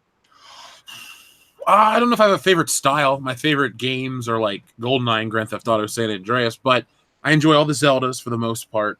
I have a Switch, so I got all the big titles on that. I gave up my gaming, really. When I was in high school, that's all I did was go to school, work, and then play video games. And then I started playing football, but I still played tons of games. So I will say, at one point in time, I was probably the best Tony Hawk player you'd ever meet, and same thing with wrestling games. And the thing that sucks is now you can play those games professionally and win money. So I'm like, I'm too late to be a professional wrestling video game player because I could probably have won like any tournament. That's so sad for you. What missed opportunities. I know. I got this, though. I'm okay. Yeah, and I never would have met you because I have nothing to do with that community. So you lost out on an excellent drinking buddy. Yeah, that's true. So back around, we were discussing the potential need for an after party from the meetup on Friday for just the cool kids who drink hard. Maybe. What's that Friday? What's going on Friday? Like, what else? I think they just have a karaoke party at the convention, so nothing really major. I'm kind of thinking I might ditch a lot of the actual convention stuff. Like, there's a Migo panel on Wednesday that I really want to go to, but yeah, I don't actually have any intention of going to any of the conventions. I think I even told you this back when I was spitballing going. I was like, I don't even want to go to the con. Like, I just don't. I love Star Trek. I don't like cons. Yeah, that's kind of. I've never really done the whole convention stuff before, but. Ooh, can you do me a favor though? If you're gonna be there, Mm-hmm. Random ass favor, which you may or may not be able to accomplish. I hope you would. Try. We'll make Rob do it if I can't. Sure. Okay. So somebody who I know last year went and got me a dress, like a Star Trek dress. It's right here. It's really cute. Got me this dress, which is super darling. It's like little comic-y things with original characters on it. And that's cool. But he got me the wrong size, and then was just always too lazy to exchange it. But it's Pendragon costumers who I guess are at the con and whatnot, and so he was like, "Oh, here," like because he had it and he was just like, "I'm gonna send it back." He's like, "Oh, you're going here, just take this and do it." And I was like, "I don't think I'm actually going to the con." Well, we do have an extra ticket to get in, so if you want to walk the floor. That's one of the things I do have. Like, and I was like, oh, I was gonna sell it. If people want to buy it, great. I mean, I'm not like, yeah. So I do have the extra ticket. So if you want to walk the floor one day, yeah, it's possible. It's possible. I think Jeff and I have tentative day drinking plans for every moment that we're conscious in each other's company. So I don't know if we'd actually get there. Or the way my Vegas usually goes is I'd probably be asleep for most of the day anyway, and so day drinking would actually turn into like afternoon through the night drinking. So, but I guess I'll bring it with me in case like someone feels like trying to do that favor for me. I don't know. It's just like kind of random. It's like I don't know. It's like weird. It's weird. That's all. Yeah, I gotta see what I'm even doing because like in my head I want to do a million things, but like I don't know what there's gonna be time for because like by the time you get out of the convention, there's gonna be like just time to eat and. Then I'll be so dead on my ass having to wake up early all the time because I'm definitely I'm a night person. I go to bed at like 3 or 4 in the morning. Yeah, let's try and flip my schedule. Nah, see, that's like I'm mostly like I'm going to meet you to hang out with Gary and now to drink with Jeff. So, which I'm really excited about because before I knew Jeff was coming, I was like, what am I gonna do? I guess I'll try to go to the con or something. Now I'm like, oh, I'll just drink. So. Well, that's kind of the plan. I think that's a plan for a lot of us is just go out and party and hang out. Because I know like the Trek Yard guys are going to be there and I want to meet them and hang out with them a little bit. And I know Gary's going to be there. Definitely want to meet him. The Midnight's Edge guys, like I see them all the time, but I've never met them in person. So of course we're going to hang out. And that'll be exciting. Yeah. Tom King, thank you for the super chat. Says, what do you think of the new Star Trek trailer? I didn't see it yet.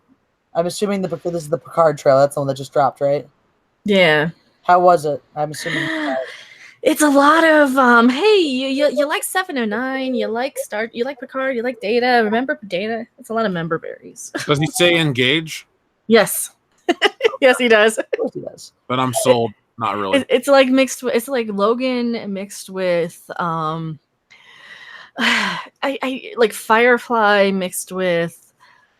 It's just member berries. Is all it is. It looks like they've got a terrible show mixed with something that looks halfway decent. It looks like they did that again. Because they've got like, oh, you've got to protect this girl. I don't care about her at all.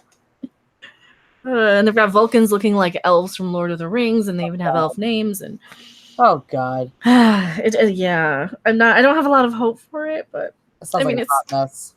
Yeah, it's like. I'm such a huge Star Trek fan, though. I have to watch it, even if it's terrible. It's not like Discovery, where I'm just gonna zone out. Yeah. So, do you watch the Orville? Yes. Oh God, I love the Orville. Like the actually good Star Trek show. Yeah. Oh, the Orville's amazing. Absolutely love the Orville. I'm getting caught up on it right now. It's phenomenal. Hey, and Anna's here. What's up, Anna? Anna. Hello. What's up? What'd I miss? Well, we just started talking about Star Trek. So Ooh, yay. and the Orville. Do you watch the Orville? I do not. I'm one of those people that I have to binge watch things or else I get really frustrated waiting on cliffhangers. So I've been waiting for this to have at least 3 seasons before I binge watch. I see. Well, you get your wish in the spring, but it's really good, and I'm currently binging the rest of season 1 and season 2.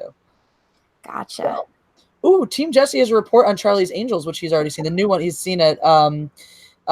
Charlie's Angels is fun. Surprisingly, has a male gaze aspect to it, where the girls are hot and the violence is violent.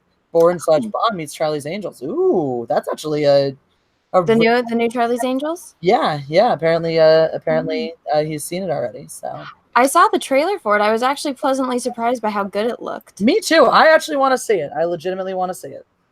Yeah. That's yeah. How about you, Jeff? Are you gonna see Charlie's Angels? I was burned on the original 2, so I'm gonna have to pass. Well, you're missing out. I'm sure I'm gonna miss out, but It looked like a chick flick. It does look like it's very much a chick flick. Yeah. I think that's the target audience, and I think that's okay. I mean, as long as they're not trying to take over like the male franchises. Yeah. Slow-mo makes a good point. Says there's no need to binge the Orville. It's not really serialized. Which is, I mean, I didn't know if that was the case carrying on through season 2, but it's very much episodic. There's not a really, it's certainly not in season 1. There's not like it's serious through line. It's like it's a lot like Next Generation, where it's just like each episode has a complete arc to it, So. Yeah, I mean, it's like if I have a TV show, I'll watch it, all day. So it's one of those things that I turn on and I just go through it. Like I'll watch Frasier or Friends, and I'll just have it playing throughout the entire day. So I like shows like that. If it's just one and I have to wait, and if I'm into it, especially, and I really like the characters, it's like an itch that you need to scratch, but you can't, That's reasonable. That's reasonable. And I really love the characters out of it. That's actually one of my favorite things about it, is how the characters interact. And that's what I say. One of the things that's so great about it is that you have the character, like the fun characters and the interactions that you had in the original trilogy, with the intelligence and the awareness, like the sort of the finger on the pulse of the Next Generation. Kind of got the best of both worlds on that one. Jeff, are you much of a Trekkie? Original show, yes. Don't like the other series. Tried watching Deep Space Nine the other night and Next Generation, because there's some local TV channel that plays nothing but Star Trek now. If it's not Captain Kirk and Spock, I'm not really interested in it. Reasonable. The original series is my favorite. I watched a lot of Next Generation growing up because it was my dad's favorite. I do like Next Generation quite a bit, but original is definitely my favorite. I just like the over-the-top nature of like the action. It's partially hokey, but it has a good message, underneath it all. But it's 60s sci-fi. It's great. Yeah, and the Orville has a lot of that same tenor to it. Ooh. I've watched the Orville quite a bit. Yeah, it's a good show. I mean, just not enough to where I could sit and tell you like, what it wasn't on Thursday nights, right? I don't know. Yeah, I think it was. Yeah, I think I would always have it on when I would record the podcast. So I've seen a lot of the episodes. There was no sound, so I can't really get the story, but I've visually seen a lot of it. Oh, that's when you say seen, literally just seen. Fun. Just seen, not heard. But I'll give it a shot. Nice. Well, yeah, it's very similar to like Next Gen. Yeah. I think. Yeah.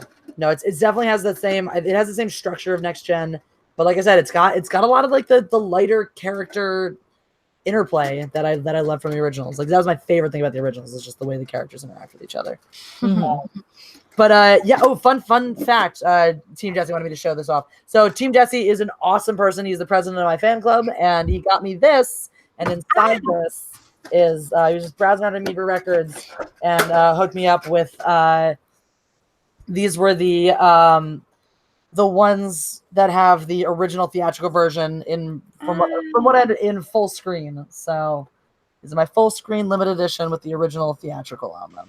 So nice. Pretty cool. I'm very excited. I have that. Now I have these. I have just a regular crappy set of the special editions, and I have the despecialized editions. So I now own 3 sets of the original trilogy on DVD, and I'm very excited. It's not enough. It is not enough. My friend apparently found an old set on the VHS. She doesn't want someone to get those as well. And eventually, I'm going to convince my parents to give me the VHSs that I grew up watching. So, The Faces collection. yes, indeed. So there. Mongo's big thanks. Thank you for the super chat. But I don't know what to do with those tossed salads and scrambled eggs. Do you get it, Jesse? Wow. Or no? I don't. It's from Frasier. It's the song at the end. Oh, okay. I only ever watched like 2 or 3 episodes of Frasier, and this was when I was having a one-night stand with a guy that decided that we should be boyfriend girlfriend the next day. And, I decided that I never wanted to speak to him again. Oh no. It's a great show. I'd highly recommend it. It seems I enjoyed what I was watching. I think more than the sex, actually. Though I think I did enjoy that sex as short-lived as it was, just one night. So some random. This was back in like the heyday of Jesse being single. I just met some guy doing like audience work, up in like Santa Clarita or something, and then we hit it off. And he was like, "Do you want to go like get drinks?" And then we got drinks, and then we fucked all night long. And then he wanted to be me to be his girlfriend, and I was like, ha ha ha ha. Ha. So that was exciting. That was also, remember that guy also because this was the first time I had repeated a name.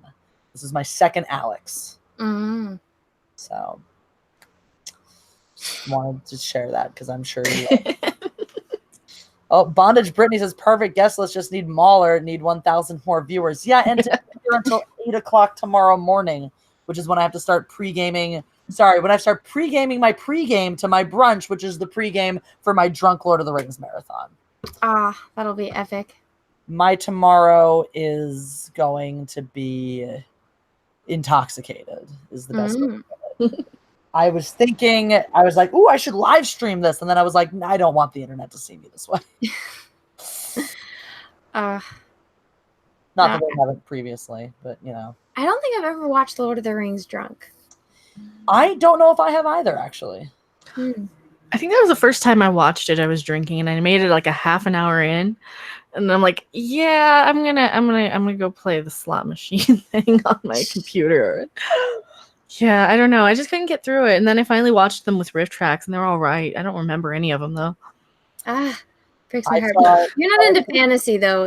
Not as much. Not as much. I mean, like the Dark Crystal stuff that's coming looks amazing. I haven't watched it for it. I don't know if I can do new Dark Crystal. The old one is just so perfect. It's gonna be hard without Jim Henson, you know.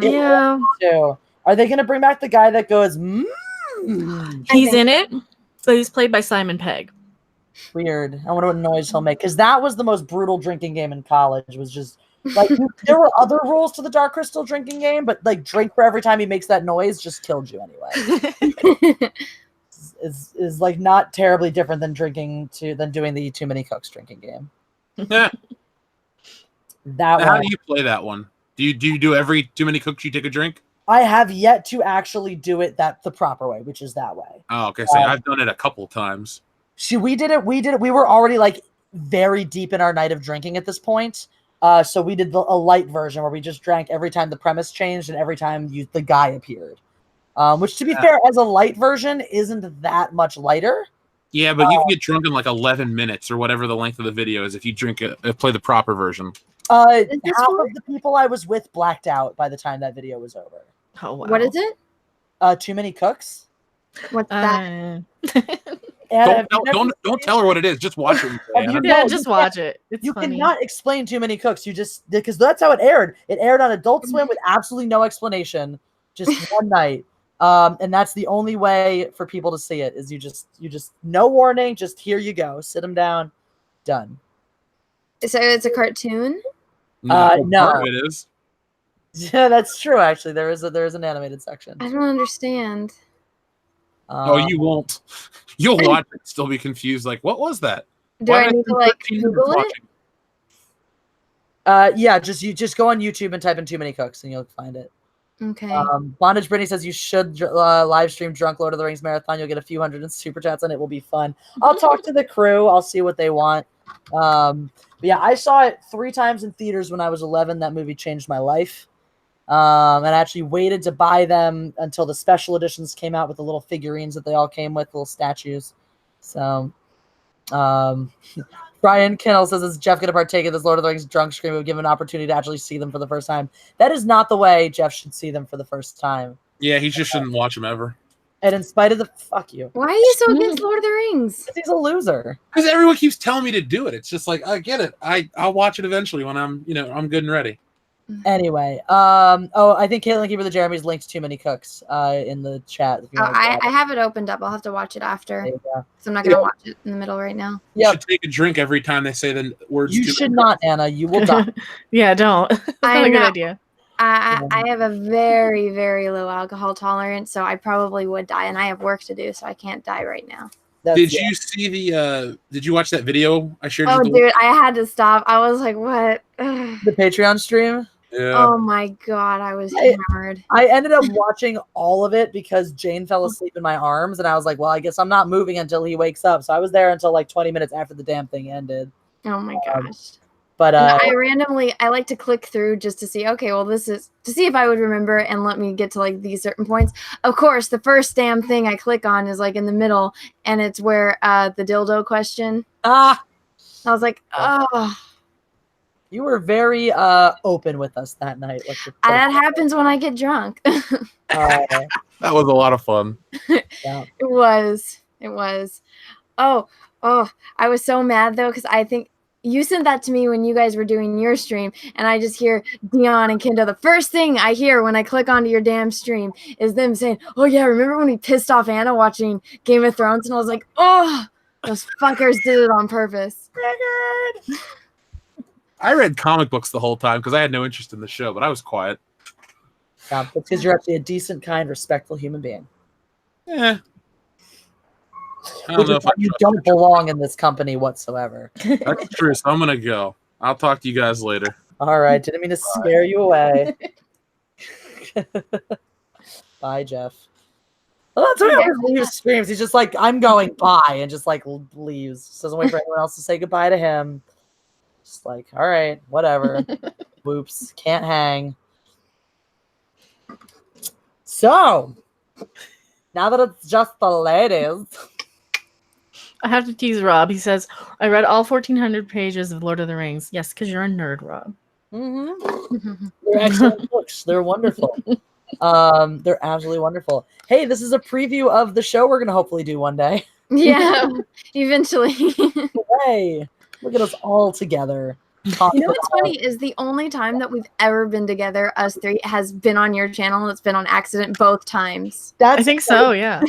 Are you saying that I should host this show every time? Fuck you guys, no super chats for you. Because I'm at that point where it's just I like going on other people's channels because it's like it's so much work to host a stream for that long. Right. And it's like I like being there and just having fun, and then like not having to be responsible.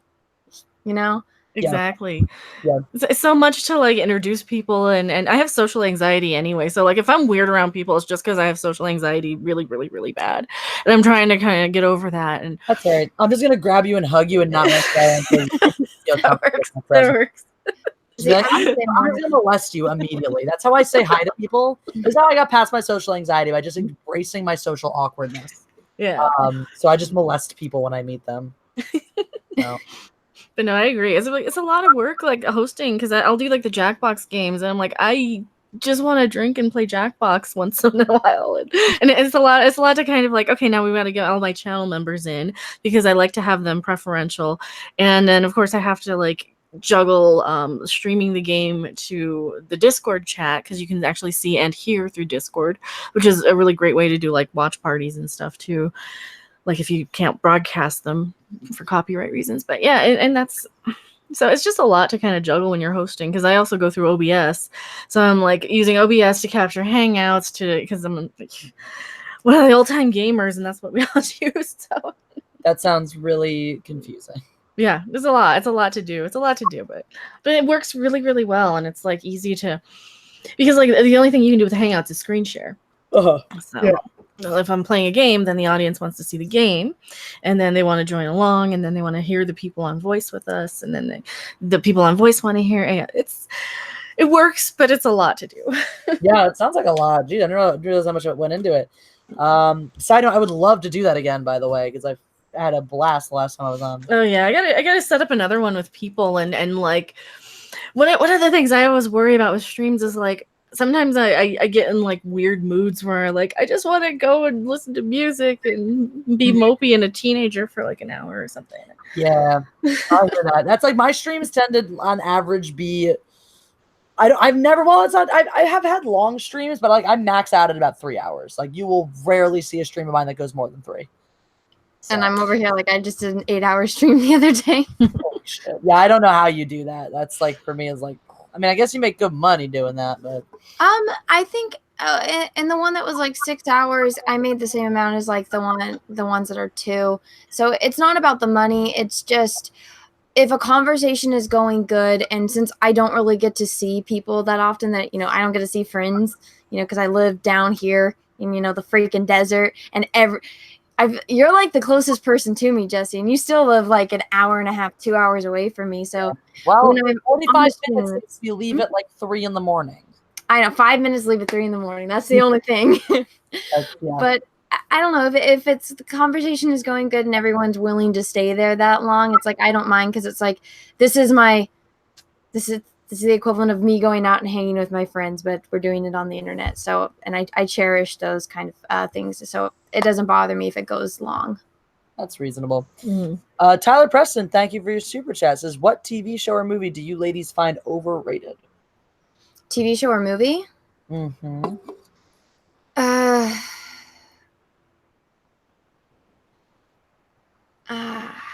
It's like I will know the answer to this tonight when I'm trying to fall asleep, and it like instantly hits you, and it's like, here's a list of everything. If we're not talking contemporary, if we're going back, Kill Bill. People fucking love Kill Bill Volumes 1 and 2, and I hate them. I really dislike them. I do not find them enjoyable. I find them to be wildly self-indulgent and super overrated. I like the second one better than the first one. The first one, I feel like I don't really need to watch. I like the second one because I like how she is training and how she learns the 5-point trick with the heart. And then I love Bill's monologue at the end. That does it for me. But the rest of it, it's like, it's not my go-to Quentin Tarantino film. But I know what movie I hate, and I just thought of it. The Godfather. Fucking hate that movie. Wow. I hate it so much. I feel like you've said this before, and every time you have, I just block it from my memory. I'm so offended by that statement. I just don't like gangster movies. I'm not sympathetic to them at all. He had the chance to go be a good person and not get in the family business, and he fucking did it. And I have no sympathy to him or his family. I don't care. I don't care about the story. I don't care if it's cinematic genius. It was boring, and I hated it. I just realized why you don't like gangster films. Why? Because gangster films are all about doing whatever it takes for your family.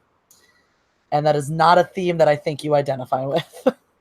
No, because I've seen plenty of films and movies where you got to do everything for your family. You have to do everything for the people that you're around. It's the fact that it's illegal. So, we're going to go do this. We have to hide from the cops. We have to shoot these people. It's like, well, no fucking shit. You're going to have to shoot these people. It's because you're doing something illegal and stupid and you went and murdered that person's family. What you're doing isn't right. See, that's why I identify with so much more, and that's for me what makes it so intriguing. It's easy to watch good guys make good decisions, and it's easy to feel for good guys who get into shitty situations. But the beautiful thing about films like that is like the balance. Is there's good in these people who are doing these fundamentally awful things, and they're effing love it. So Tyler Preston, who sent the initial super chat, thinks Firefly is overrated. You're allowed to. I think you're wrong. I absolutely love Firefly. I think people hate me if I say which movie I think is kind of overrated. Hey, I'm already for The Godfather, so go for it. What is it? Oh, Deadpool. I actually really hate the Deadpool movies. I think it's because it just messes up my head a little bit because I grew up on horror movies and I'm like, wait a minute, this should be Freddy Krueger. He should be like, and there shouldn't be so much CG, and there's just a lot of little things that I hate about it that all kind of pile up. It's the R-rated humor mixed with the romance comedy aspect, which I can't stand romance comedies usually. And then like the second one, I kind of lump them both together as one movie. The second one's like Save the Bratty Kid. Well, that Bratty Kid should be like, this should be a horror movie that has the Bratty Kid as like a Damien. Give me that. So. Yeah, that's fair. It's just my taste. So Yeah. I definitely think Deadpool, the first one, is way, way better than the second one. But I do like them both. I'm not gonna lie, I do definitely really enjoy them both. So. Oh, and I can see why people like them. I can absolutely see why people are like, if you don't like superhero movies, this is one you'll like, and I can see why people would recommend it to me. But yeah, there's just a lot of little nitpicks that all kind of pile up to me not enjoying it. But that's totally reasonable. I 100% respect that. Oh my God, look at us disagreeing respectfully. Amazing. Look at us go. That's it's because we're women. right. Oh my God, guys! Somebody left me a comment on my female Thor video, being like, "You just hate all women." And I was like, "What? I don't say a single bad thing about Natalie Portman in this video. I say that she's a great actress, and I just talk about the entire concept of Thor being turned into a woman. Not once did I say a single damn bad thing. So you're saying that?" Honestly, Batwoman. I fucking love Ruby Rose. I think she's delightful, and she's great. Mm-hmm. I mean, I I like liked her. Huh? I have to say, yeah. My friend saw the Batwoman pilot at Comic-Con, and she's, according to her, now she's not always the most scrutinizing judge of these things, but according to her, it's not super woke. That is more the marketing than the actual way they're telling the story. So I don't know if I 100% trust her on that, but it's refreshing to hear that. Oh my God, guys, I just had an idea. What if for the Batwoman, for our show, we could do watch party so we can all watch it at the same time. And then we can, everyone will get our reactions, then we can all do our own reviews on it. That'd be cool. That'd be fun. That'd be a fun way to do it. To be like, let's talk about this thing. We should only cover things that have female leads. I wonder, okay, so how do you watch the CW? Is that like regular TV or is that like cable or? I think I use this website called Watch Series. So you just type it in and then it'll give you a link to one of the whatever episodes it is. Anna steals it, is what she said. I don't steal it. I just watch it and then I exit out of the page. I don't record it and then sell it for mass production and get money from it. That's illegal. I just watch it. That's still illegal. It's still streaming illegally, but I don't like The Godfather because of the law breaking, and she just steals. I'm not killing people and selling drugs and selling guns. I'm watching a TV episode. I don't see the difference between illegal streaming and murdering people for money. I really like it's the same thing.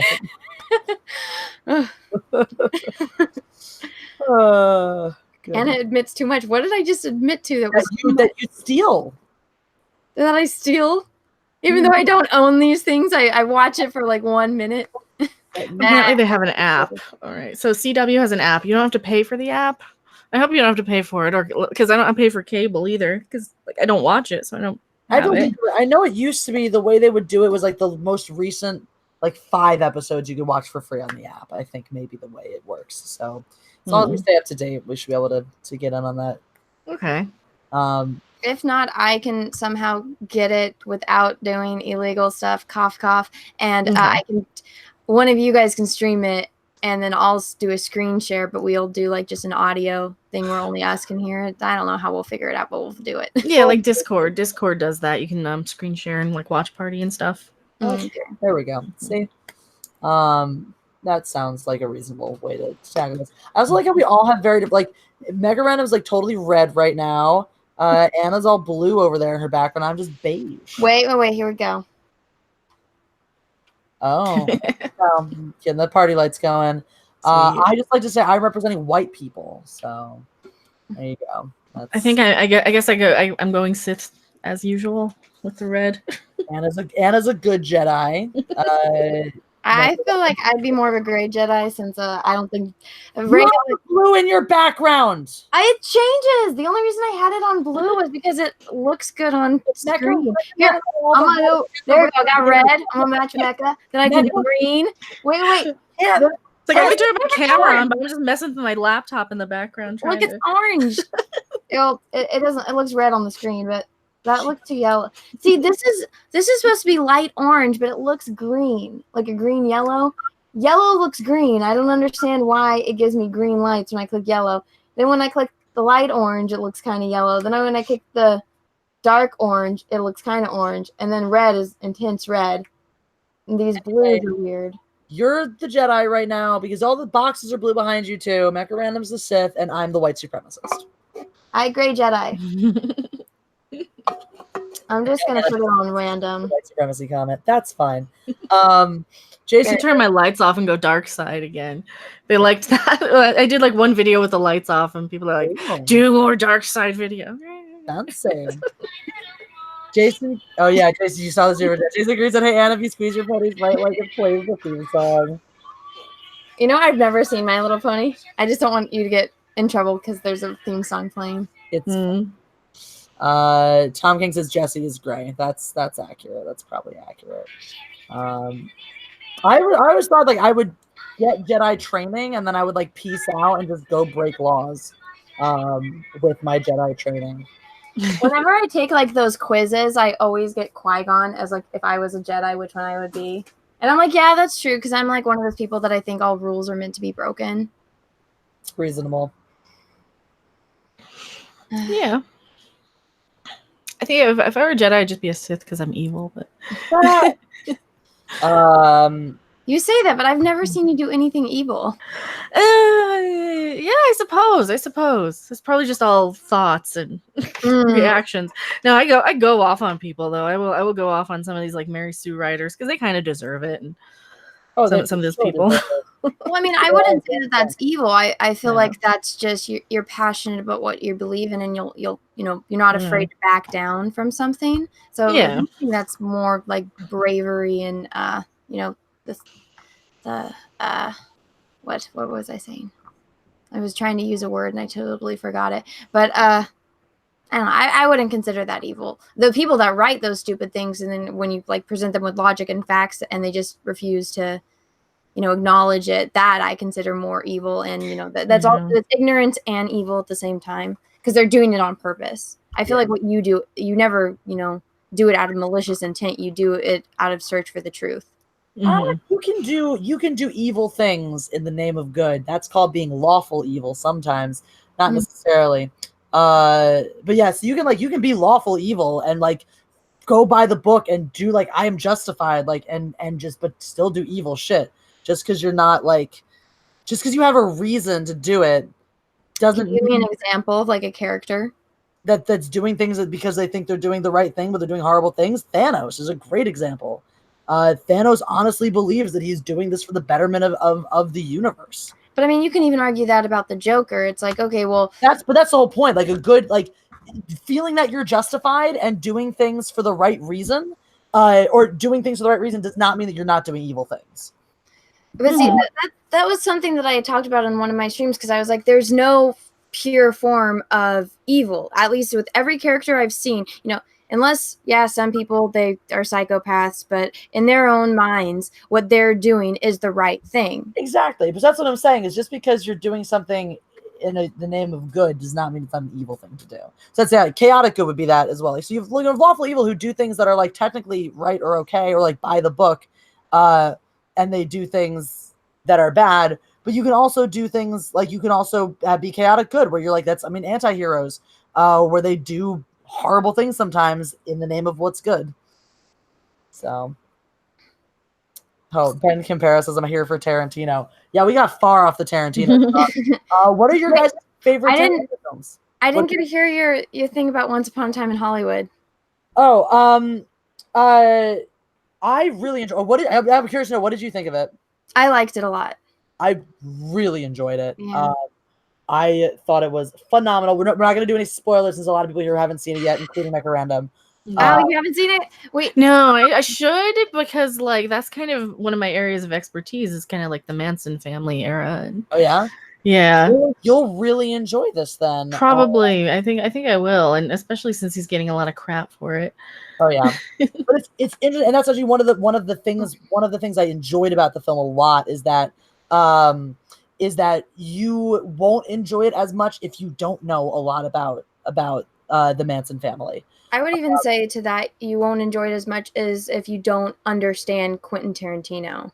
Well, for sure. I think you could still like it without getting Tarantino. I think he does a really good job of using all of his natural tropes to make a really sophisticated film. But I really appreciate that he assumes a base level of knowledge from his audience. You know, he's not pandering to any group and he's not holding your hand to let you in. But there are things where it's like, there are elements of the movie you're definitely not going to understand or appreciate if you're not familiar with the Manson family.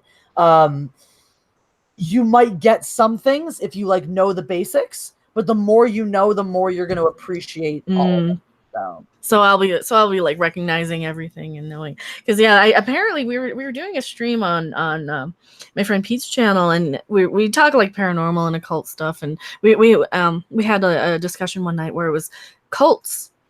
And we got on the Manson family. Apparently, I remember like everything about it. So, just crazy. I've watched a few documentaries here and there, and that's the type of stuff. Like, I'm fascinated by the '60s, so there's a lot of overlap. And then you are absolutely going to love it. Yeah, there's things that are like really. I mean, there are things that are very, very specific to Hollywood and Los Angeles of that era. So if you know anything about old Hollywood, 1960s Hollywood, you're going to go nuts for it. Somebody just said Grace Randolph said it was a bad movie because it disrespected women. Oh my God. When did it disrespect? Grace Randolph's an idiot. This is the biggest bit of bullshit. And I'm actually going to make a bunch of videos. Jesse, when did women get disrespected in that movie? Women were treated with such respect, but that's one of the things is that like even one of the best scenes in that movie is with a woman and she's like 8 years old. Well, not a woman, but a little girl. That girl is fucking powerful. I know, amazing, and she's like an OG 1960s feminist too, which is delightful. I don't understand. There wasn't a single thing in that movie that I would say is disrespectful to women. Every single woman, aside from the one Italian woman that you don't understand anything she's saying, but she seemed pretty strong. But she was hilarious still, though. I know. I mean, even the dog is a girl and she's badass, you know? Oh yeah. Oh my God, the dog. Yeah, don't even get me started. You don't even realize until the end. They don't actually tell you the dog's name. Well, because they do. But it's one of those dogs that. No, but earlier in the film. I don't know if he says his name. Does he say her name earlier? Yeah, the dog's name is Brandy. No, I know it's Brandy, but does he say it earlier in the film? Yeah, when he gets home. Okay, but anyway, it's wonderful.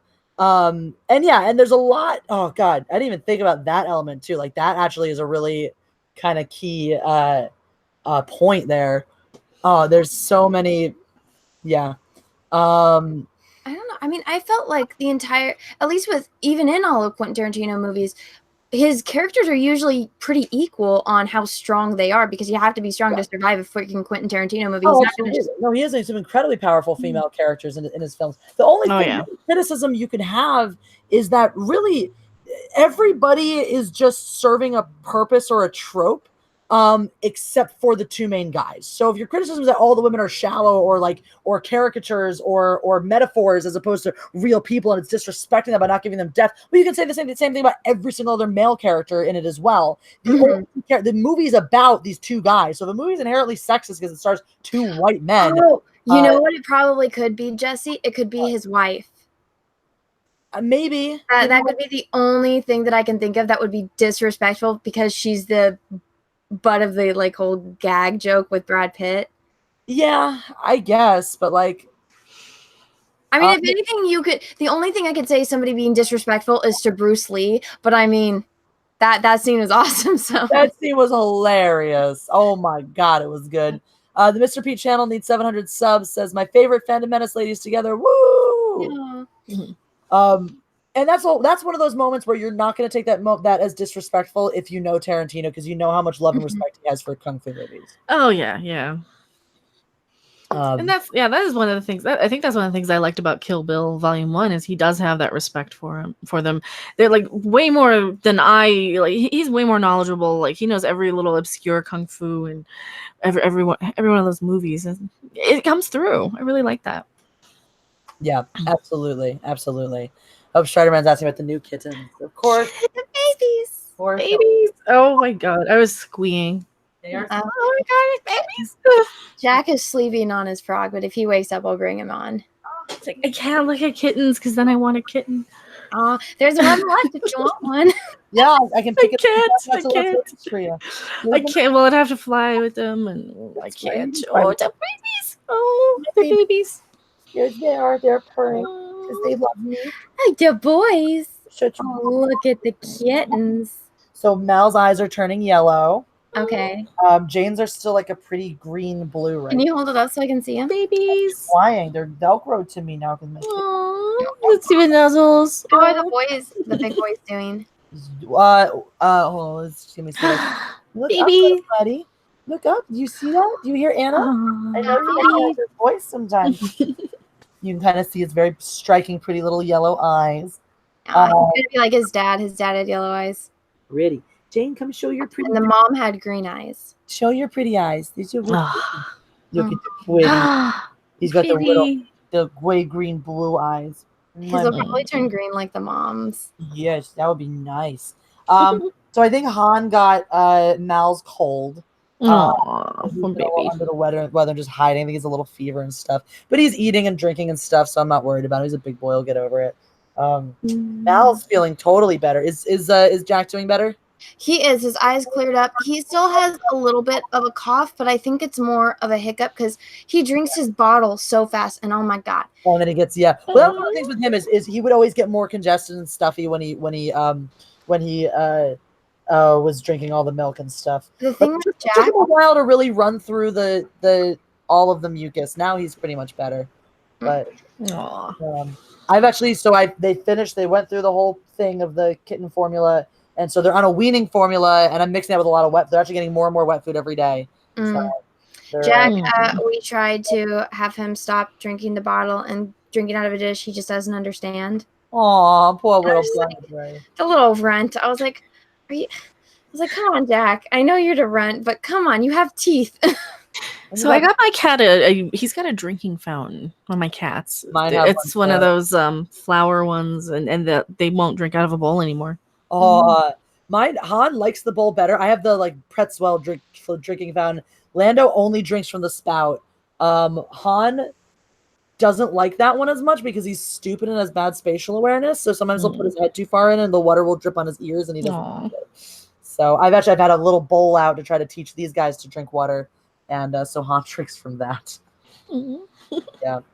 Dr. Coffin-Nails, thank you for the super chat. He says, can the three of you together be a regular thing? We are actually working on that. We're trying.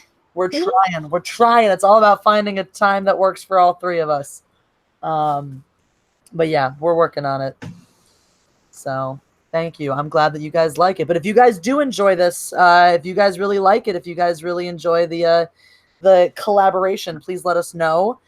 Make sure you let us know by liking this stream and just letting us know in chat, talking to us in the on Twitter, wherever, and let us know if you want this to be a thing. The more encouragement we have, the harder we'll work to make it happen. So, Caitlin Keeper the Jeremy says, please replace the High Council. I was joking about that. I was like, we should just do this like during the High Council time slot. Like, fuck them. We're doing the late show. That would be kind of fun. Hi, little baby. Hi. Yes. You want to come? Oh, kitty. Show her kitty. Big. He's so big. He wants to put his nose in my nose. I know. And he's not even as big as his brother. He's not as big as his brother. Oh, you're purring so loud. Oh, I'm so glad they went to a good home. I love the nuzzles. Oh, I love the nuzzles. They're so full of love. Oh, Jess, my dad sent me a picture of the last kid, and he's like, I came back, and this cat is fat. Because it like doubled. Because now it's got the lungs all of itself, so he's getting all the milk, and he got so fat. Oh, he's going to be a big boy. Is your dad going to keep him, do you think? Yeah, he'll keep him. But the only thing about, ouch, that's my ear. You know how there's cats that are munchkin, so they're like the full length of cats, but they just have short little legs? Yeah. This mom, her name's Baby Kitty, but she's a mom now. But her last litter, she only had 3, and so there's 2 boys and 1 girl. And the girl, she's a full-grown cat, but she's half the size of a regular cat. So my dad thinks that they have some kind of form of dwarfism. Uh-huh. Like she's she's a full grown cat, but like her legs are normal length. She's just smaller. She's You just know? pretty. Oh, that's so cute. It's kind of like, you know, a hobbit. They don't look like, you know, they're dwarves, but you know, they're full grown, but they're significantly smaller than humans. So Yeah. so I kind of think that some of these kittens might have it. Just looking at the difference between the oldest girl cat, how much bigger she was than the rest of the kittens. Well, if these guys end up bitty, I got no complaints, though. I don't know if mine will be. Oh, he's carrying the llama. Oh, my goodness. This llama's like the size of him. He's just carrying it away. Oh, my God. You got the llama? You dropped the llama. Jane, I don't know if Jane will be small. He's growing really fast, and his legs are getting really long. That's so cute. He's carrying it. He's carrying it over to his bed, and he's trying to get down, but he's falling. Oh, my God. Oh. I wish you guys could have seen all that. Oh, my God. So precious. What are you doing with your llama? Are you cuddling with it? Did you feel it? What do you want? You got a box and said, yeah, your llama turned into a box because you knocked it down. What are you doing with the llama? What are you doing with Carl? I named the llama Carl after llama's. No. Oh my God, I haven't watched those in forever. Dude, I love those. I watched them like 3 times like last month. I don't know why, but Carl, that kills people. Oh, wow, I'm in the wrong. What is wrong with you, Carl? Well, I kill people and I eat hands, so that's 2 things. Oh my goodness. I love that so much. And here I am, like, I have no idea what this is. You've never seen llamas with hats? No. Oh my God! I've never seen anything. I'm an old person. I'm a boomer. Okay, I'm not positive, but I have a feeling you would enjoy llamas with hats. Well, maybe. Do you enjoy flash videos that are really disturbing? Okay, no, just from what you told me, the things that you like, you will like this. I don't know. I'm so weird. I get the feel. Did you ever watch Salad Fingers? No. How about Foamy the Squirrel? No. Or Happy Tree Friends? No. How about Joe Cartoon? I have not heard of any of those. Oh wait, I think I've seen Happy Tree Friends. Happy Tree Friends. I'm trying to go back in time. Joe Cartoon would be closer to your age. Should be right for your age. No chance you ever saw rathergood.com, which was like the British version. Or like Albino Black Sheep or my age is Aqua Teen Hunger Force first 2 seasons. Okay. Cartoon Planet before Space Ghost Coast to Coast. Yeah. Oh, yeah. Go back to like 96. Okay. I mean, like if you were down with Aqua Teen Hunger Force, and honestly, if you were like you were of the age for Joe Cartoon, but I guess you missed. Did you ever watch like that would have been probably maybe too soon. Or too new. But anyway, I think you might like if Aqua Teen Hunger Force, if you enjoyed that. It's not like the same, but I feel like you'd get down for llamas with hats. Possibly. I'll check it out. It's really good. It's just really good, and then it gets really fucked up, and it's wonderful. Dr. Coffinail says, Jesse, please give Jeremy more shit on my behalf for quitting the High Council. Thank you in advance. P.S. Hail Mecca and Anna and Jesse, of course. Thank you so much, Dr. Coffinails. I will give him all of the shit.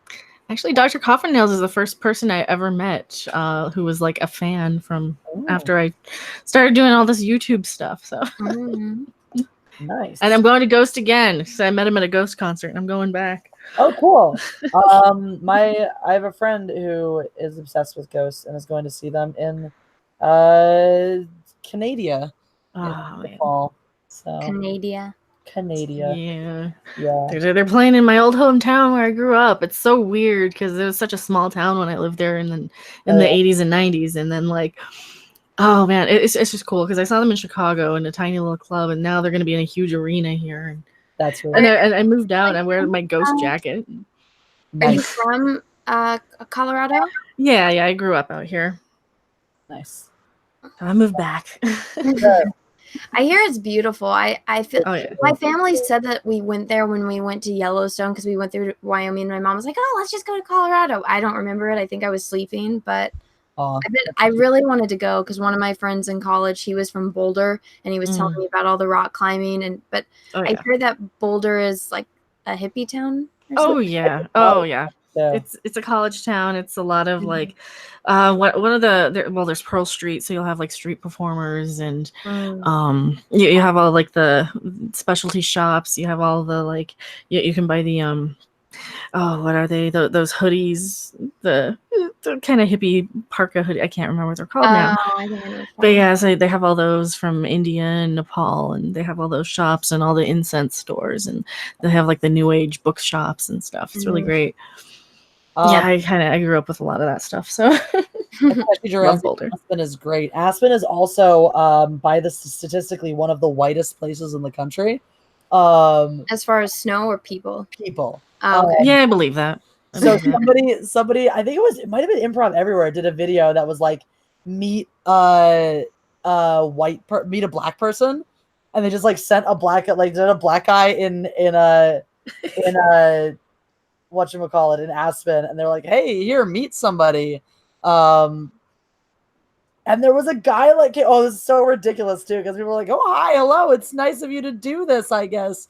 And someone came up and was like, oh, I'm from, I don't remember where they said they were from. They're like Finland or Denmark, one of those like random, and they're like, oh yeah, we're like the black people of Europe. And it was just like the weirdest. It was like, no, I don't, okay.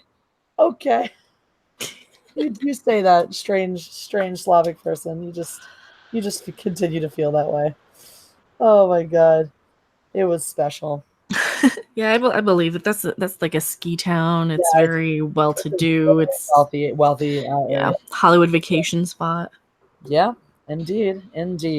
So I was told that if I ever go to China, that like people will come up to you and ask to take a picture if you're not, Asian, because there's some people in China that when they come to the big city, they've never seen a white person, like anyone that's not of, their own race. So they freak out and they want to take a picture like just with you because you're not like them. And I thought that was crazy. But then my cousin Erin, his wife, she's from China, and she told me, oh yeah, that's 100% true. Like wherever we go, he always gets stopped so people can take pictures with him. That's hilarious. I heard some places in Philippines do that too. I love being people's first Jew, like the first I've ever met. It's very exciting for me. Like, oh, I've never met a Jew. That's my favorite thing to hear. I've never met a Jew before, and I'm like, wow. I just remember we got through the first time we met. We got through the entire stream. As I'm walking out the door, I like see your menorah in like your window, and I was like, "You're Jewish?" And you're like, "Yeah." And I was like, "Oh, okay." All right. And then the next time we got, and I was just like, "Oh, I think I said, I've never seen like a Jewish person that's got blonde hair and blue eyes." Yep, that's me. I'm your Aryan Jew. You're a bona fide Aryan Jew. There used to be a lot of us, and then Hitler killed us all. Shit happens. Oh, I wrote it on my arm, and then I took a shower. What was the name of that concentration camp that you told me about? Sorry. What? What? I'm going to Europe. And Jesse told me, because my boyfriend wants to go see Auschwitz on our trip, but it's 11 hours out of the way. And so, but Jesse told me there's one on the way to where we're on the way. It's called Dachau. It's Dachau. Au. Okay. Dachau. And that one's on the way to the castle? On the way to the castle. It'll be on your way from Zurich to Munich. Okay, I Google it right now. So. Oh, I want to go to Germany. I want to go to Europe. I think that might be the next trip. Dude, might be Europe. Take me with you. If you want to come, you can help me scatter my sister's ashes. So I'll go back to Munich and be there. Oh Jesus! They have like a mural. That's awful. Yeah, most of the things. Yeah, I know. It's gonna be awful, but important. I think it's one of those things where you're just like, let's go here and cry about it, sort of thing, because you kind of. Tom King asked, "Why would you want to go to a concentration camp?" Because I want to see where that shit happened. Because if you let history, disappear, you're liable to make the same mistakes. Like, what if someone comes into power and what? What are you laughing at? Old school Jeremy just pointed out she wrote it ... on her arm. Oh, I did. Letters, not numbers, so it's okay. But I'm one of those people, I have to write like my grocery list on my arm, because if I write on a piece of paper, I'm gonna lose it. But I just Googled this, so it's in my search history. So that way, if I there you go. Now Dachau is in your searches.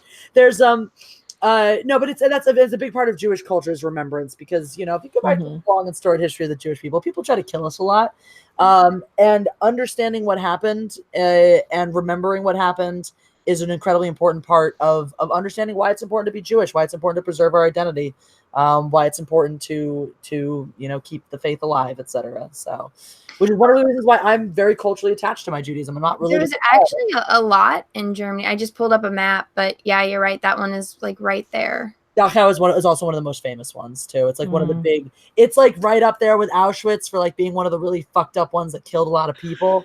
I know. I'm looking at pictures right now. This is just. It like makes my skin crawl. One day though, that would be even harder. Would want to go to one of the death camps. Oh no. Because the work camps were one thing, and many people died. The death camps were literally they brought you up in the train. You got off the train. You walked into the gas chamber, and the train left without you. Yeah, it was brutal in its efficiency. Lethal Lightning's here says, "Ooh, look, American women, yippee!" Thank you for the super chat, Lethal. Hello to Australia. What's up? This is like Megan. Moving on from the Holocaust. Sorry. Are they filming Thor in Australia, the new Thor, and something else? I don't know. Australia, I heard. Let's go stalk Chris Hemsworth. I don't mind that. That's good. Let's kidnap him and just do naughty things to his sexy body. See, I'm tired of this. Like, you don't replace the eye candy. I want to look at Chris Hemsworth sometimes, Such an issue for me. They clearly don't understand what women want. I do not want all of my sexy men being replaced by women I'm not attracted to. Exactly. Right? Why do you think Aquaman made $1 billion? It's not for the fucking plot. Yeah. Exactly. Nothing to do with that damn plot. You want to know why more women went and saw Aquaman than they saw Captain Marvel? Jason fucking Momoa and his ass. The eye can't. His hair and his hair. Oh my God, Mekke, I wish you would have been there. Me and Jesse were sitting there watching this movie and we can't stop laughing. And I'm just like, take your fucking shirt off. Get off. I can't. Look, why are you clothed for so much of this movie? The look where he just gives the camera and he's got this hair in his face and he's all wet and sweaty. I'm like, yeah, I can look at this. I can look at this. I'm just like, all right. I don't care what this movie is about. If he had his shirt off the entire time, I probably would have enjoyed it much more. Yeah. But no, people, they don't understand. It's like, oh, well, we're going to objectify him. I was like, why the fuck do you think I'm here? Yeah. I think he's okay with that. He made millions off of this movie. He's having a blast. He's okay with it. That hard to look like that, I'm pretty sure you're okay with showing it off. There's this one interview where I'm blanking on his name, the guy that directed the first Thor movie. He's talking about how he kind of felt bad because he was going to make Thor be shirtless, and he says to Chris Hemsworth, he's like, "Hey, dude, if you don't feel comfortable, if you don't want to, like, not wear a shirt," he's like, "It's okay." Immediately ripped his shirt off. No, and then he's like, "Dude, are you kidding me?" He's like, "I've been working out for months. Hell yeah, I'm having my shirt off." And I was like, So when he started doing that, when he got that role, they told him like just bulk up, and he was like, "How much?" And they were like, "Just keep going." And he's like, "All right." And then because he couldn't fit in the Thor costume anymore. They're like, "Dude, you need to chill." And he was like, "Okay." Lethal Lightning says, "OMG, this objectification is disgusting." Yeah, because it's not about you. That's the only reason you're complaining. That is like Scarlett Johansson, right? It's like Scarlett Johansson where she, she's like, "See, yeah, I got a nice ass. Look at it," and she's happy to show it off. Exactly, and it's a nice fucking ass. And and I'm okay looking, and she's okay with people looking because she made a lot of money, and she worked hard for it.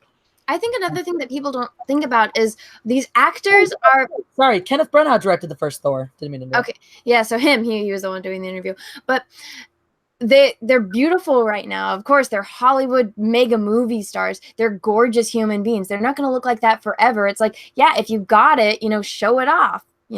Exactly. And they're happy with it. They're proud. I'm pretty sure Scarlett Johansson is completely comfortable with her body and showing it off the way that she does. And in that badass walks, hell yeah, she is. Yeah. So are the men. The men are just as happy to be like, "Hey, I've been at the gym for fucking months. Look at what I did. Yeah, I look great." I don't see why people think that that's wrong. If the actor is willing to do it, then straight. Yeah. I love my body. That's why I posted a picture of me learning how to pole dance. Yeah. Angeles, and I'm gonna try to learn more because it was really fun. I'm at 165 likes. Think we can get this to 200? Yeah. That's my goal. Let's make it happen, people. Somebody said it's envy. Yeah, see, I feel like the only people that will speak out like that, especially against Hollywood actors, like, oh, you're objectifying them. It's like, I mean, if they were that against, if the guy that plays Thor was that against having his shirt on or having his shirt off, you think he would have done it? And if anything, and if he was uncomfortable, he's getting paid millions of dollars. And like, hey, we'll give you an extra $1 million if you take your shirt off. What person's going to say no to that? Exactly. And that's like, I mean, people, that's the whole thing. When you become an actor, you understand that you are a commodity, right? You are there. Like your entire job is to market yourself, is to be a commodity. And as a commodity, you're very used to that objectification. It's a good thing for your career. If people are looking at you and liking what they see, it's a good fucking thing. Objectification is a natural part of being human. We all do it to each other. I don't see what's fucking wrong with it. Well, yeah, and not only that, they're performers. They want to entertain you. That's what they get their high off of, This is why we do YouTube, I think, a lot of us. We want to have that, we want to have the, hey, you're awesome. We want the feedback. We want the applause. Exactly. And that's why they're out there, right? That's exactly why they're there. All actors are attention whores. I say this as an actor myself. Yeah. No, I always love that people are like, have you ever thought about acting? I'm like, that's literally why I moved to Los Angeles. I started YouTube because I'm not getting anywhere with it. Yeah. They're just threatened by strong women. Exactly. You could file a what is it? God, discrimination lawsuit. Discrimination lawsuit against all of Hollywood. You haven't touched me because you're afraid of real strong women. If you weren't, I was leading a movie already. Oh my god. I'm gonna be right back. I'm gonna go get something to drink. Do it. You're allowed, I guess. Yeah. So Macarena, what's your favorite Tarantino film? Oh, probably Reservoir Dogs still. But I haven't seen everything. I still haven't seen everything. I'm so behind on everything. All right. I asked you and then we moved away from it. Because I want to talk to you about it because Reservoir Dogs is my favorite as well. I also have not seen everything. There's a handful that I've missed. But I just think it's his most perfect one because it's when he still had something to prove. So it's before he got all self-indulgent, I really enjoyed all of it. And it's just like, it changed the way I listened to Stuck in the Middle, which is an excellent song. It is. Oh, God. I remember like the year I really got into that movie was I got divorced that year. So it was like 2004. It had to have been 2004. I bought my Corvette. I was listening to a lot of the Reservoir Dogs and Pulp Fiction soundtracks. Nice. I remember cranking that in my 1979 Corvette is what I had that year. Because why not, right? Why the F not? Because it was stupid and it broke down all the time and it needed repairs. But it was an awesome car. It was red and it was a T-top and it was sexy. And it does sound sexy. It's like a rather sexy car. I approve this vehicle. I always have weird car. I always have like sexy cars whenever I have a car. Like I also had a Mitsubishi Spider Eclipse convertible for a while. Nice. What do you drive now? Oh, I don't. It's like my ex has the car now, so it's like I don't really. That's why I'm flying to Vegas. Reasonable. I drive a Hyundai Elantra. Super sexy. Yeah, I'm gonna have to get a car sometime. Yeah, I'll probably do something stupid to get a convertible or something again because I like them. Hey, if you like him, drive him. I would like a McLaren. I think one day. I think I would like that. That's what I would like. McLarens are my favorite. Really? Yes. I think I'm moving on to them being my favorite. I wanted a Bugatti for a long time, but no, I don't like the grill of the Bugatti. I don't love the aesthetic. I love the fact that it's the fastest street legal car. But it's so overpriced. I'm more of like that. It has to look Bugatti. You also get a free $10,000 watch with it. So. I know, but I don't care. I got little wrists. It's not going to fit me. I'm sure. Unless they make it for children, it's not $10,000 watch. I'm sure they'll customize it for you. Well, unless it's gonna say Star Wars on, I don't want it. I'll take my $15 Walmart kid watch. I either want a Bugatti with. I've seen that someone did a custom paint job on it with like tiger stripes. I would do that. Or I would do a McLaren because McLarens are fucking sexy. I love McLaren. Yeah, they are definitely. There is a dealership in Newport Beach, and sometimes I'll drive down the street just so I can look at it, and then I'm like, oh, I'm gonna get into Jackson in it because I'm drooling and staring at the dealership. I used to walk down. There's one on Beverly, on Wilshire Boulevard in Beverly Hills. I used to walk down just to see it. So, yep. We should get dressed up all bougie and then go act like we're gonna buy one and test drive it and then Oh leave. my god, we should. That'd be great. Be like, okay, we're gonna talk to our husbands. If our puppies will give us the money. Yeah, that would be that. See, Oh my God, we one of should do those in Jesse. Vegas, right? I'll pretend to be your assistant, Jesse, and you can show off your acting skills to a T. Oh my god, that'd be so fun. Be like, and I won't speak directly to the person. I'll just stand right next to you and be like, tell them this, and then that'll be, and then just you have to repeat it to them. Somebody's asking us if we know how to drive stick. I do. I gotta brush up. It's been a long time since I've driven stick, so I gotta brush up. No, I had my convertible had the thing where you could downshift. But no, I don't actually know how to drive a stick. It probably wouldn't be too hard, but it's not that difficult. It's just annoying. Yeah, it's fine. Once you get used to it, it's not bad. Yeah, it's I mean, I haven't driven one in a long time, but my dad owns a trucking company, so all of the big trucks, they're stick shift. So I would have to help back them into the aligned places. But it's not that hard. It's just if you're not comfortable doing it, it's going to be off-putting. Of course, every car is different. Mm-hmm. Yeah, that makes sense. That makes very sense. Best millennial anti-theft device. That's a good point. Great point. That's true. It's so true. So many. My dad specifically started buying cars and trucks that only have stick shift, so that way my sisters couldn't take his cars when they crashed my mom's. Nice. How many cars has Emily crashed? This bitch yells at me about my damn driving. I'm like, I haven't gotten into an accident in 3 years, and the one 3 years ago was because I was backing out of a parking spot in a parking lot. A guy drove up and hit my car. Oh man. And the first thing the guy says when he gets out of the car is like, "Oh my gosh, you hit me." And I was like, "No, I was backing up.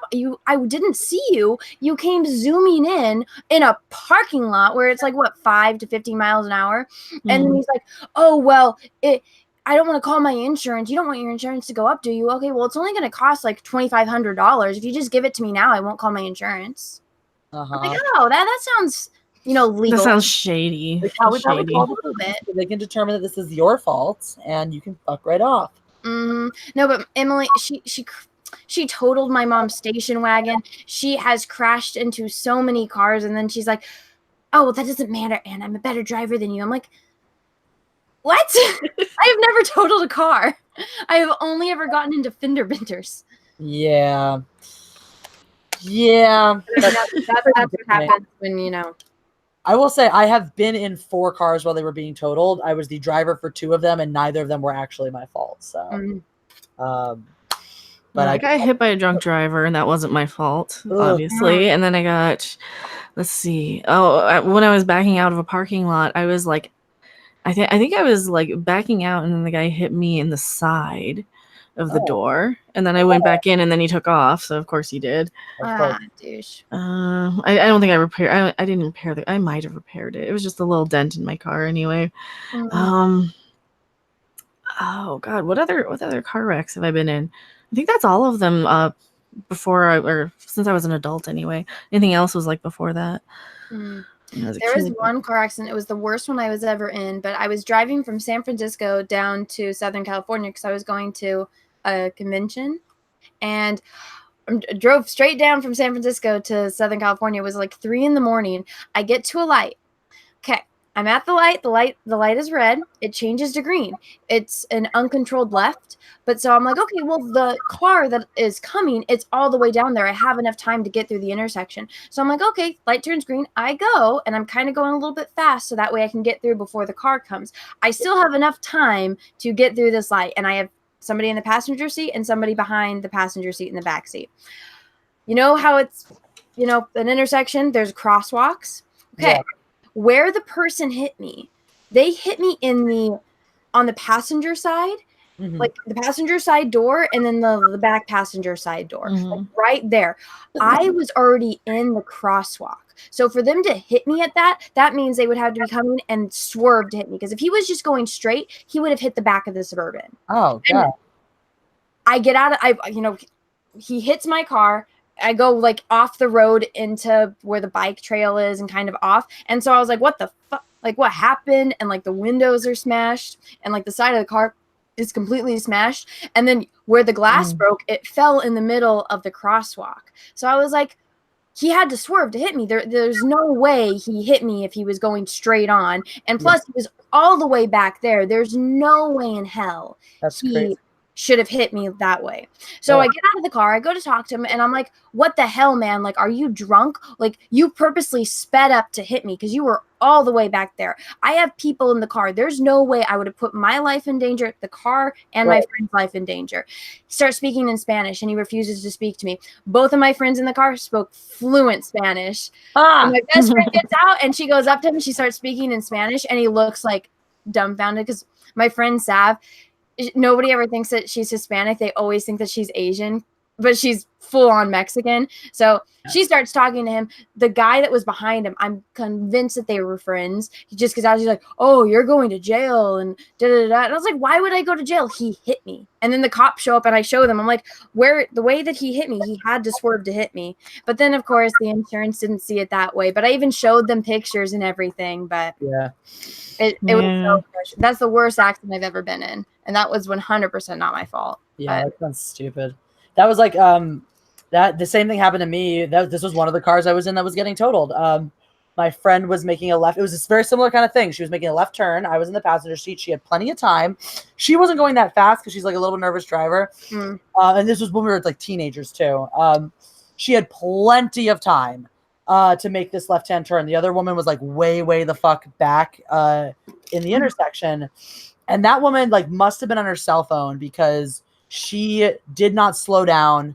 She had tons of time to see, like, even if she had to like slow down or hit her brakes to not hit us, she had plenty of time. She did not slow down. She plowed right into my friend without even, I don't even think she hit the brakes because she gets out of her car and she's like, what just happened? I'm like, the fuck do you mean what just happened? You just drove into her car. Like, how are you not aware of this? Like, where the fuck are you? Turns out she was driving with a suspended license and they still like fined my friend for it. I'm like, I mean, they find obviously she got in a ton of trouble for driving with a suspended license. I'm like, that doesn't make sense because if your license is suspended, by rights, you should not even be on the road. Therefore, your car should not be there. Therefore, it can't be anybody's fault but yours that this accident happened. But yeah, anyway, right? that was a moment. Any horrifying car accidents for you, Becca Random?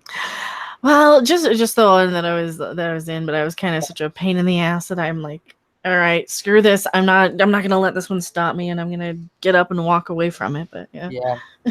I stopped a car with my hand once. That was fun. It just sucked because like my I had just moved my ex-husband out of California back to Vegas, and all of his shit was in my car. So when the guy hit me, all this stuff kind of came forward and squished me, and then I hit a pole because I'm like, oh shit, what's happening? Boom, Jesus. You know how it is. So yeah, crazy. Yeah, no, I was in a crosswalk, and the car didn't stop, or they were making a right hand turn on red. They just didn't even look to see me. And I like my first gut reaction was like, I waved my hand to try to stop them. But they still didn't see me. So my hand was there at this point. So I went, and just like hand on SUV and fucked up my thumb permanently. Hooray. Shit. Yeah. It was fun. That sucks so much with all the stuff in the car too. That's like, yeah.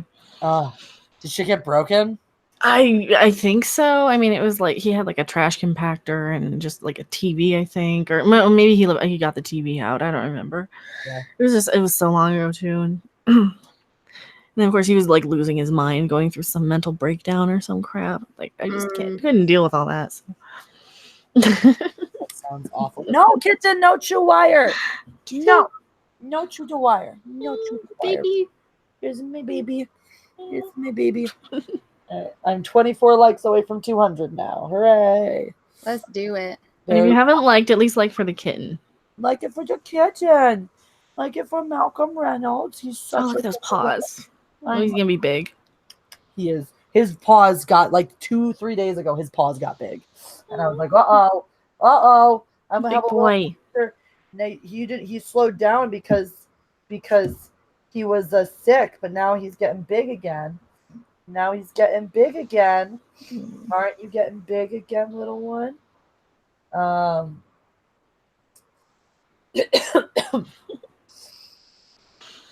Cute kitties.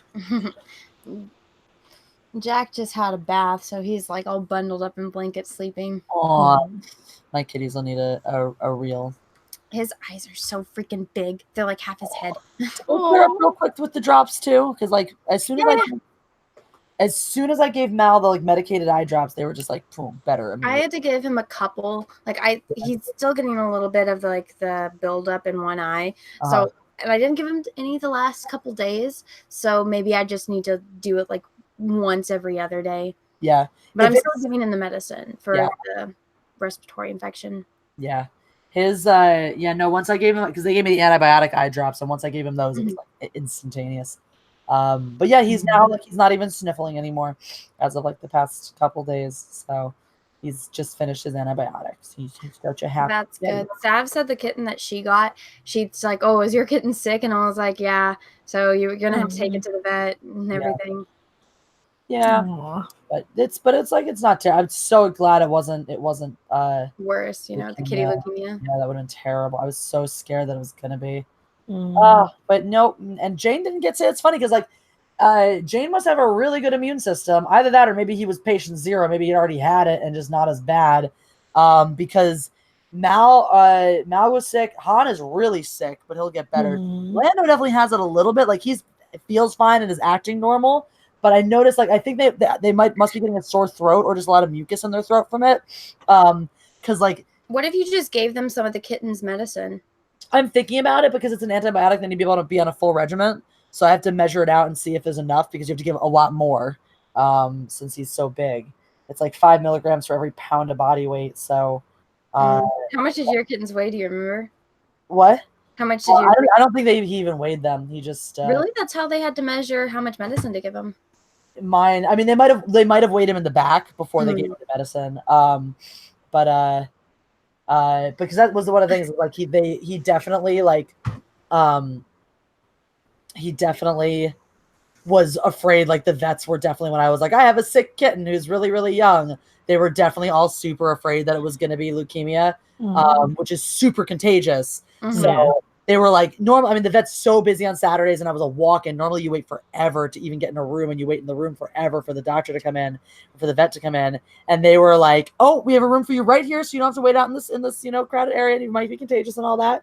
And they got me right in a room. They had the vet come in immediately, and I was so relieved because as soon as he took a look at him and listened to him and did all that stuff and made the suggestion, I was like, "Oh God, that's not what this is." Because right after that, no, so like right after they left, it was like I waited like a half an hour for them to come back for him.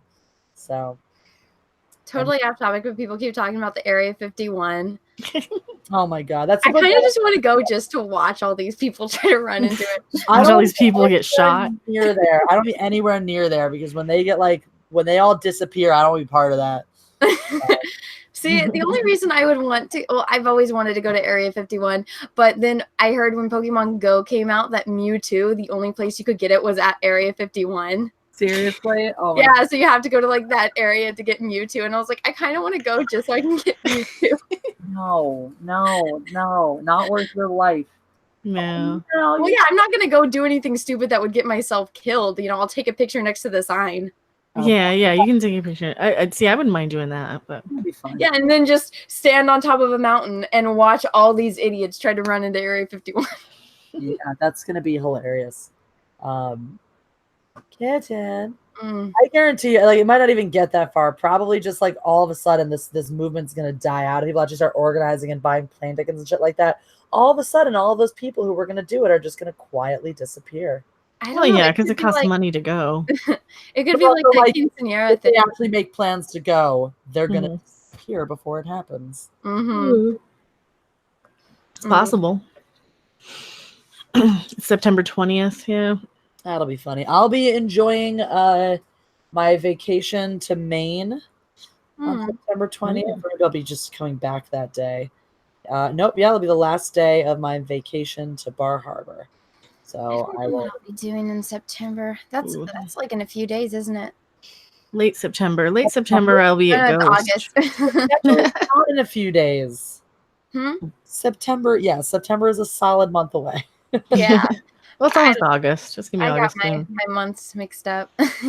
Yeah, end of September I'll be at Ghost. So That's exciting. That's very exciting. I know people's birthdays are in September, but I don't know. I don't know.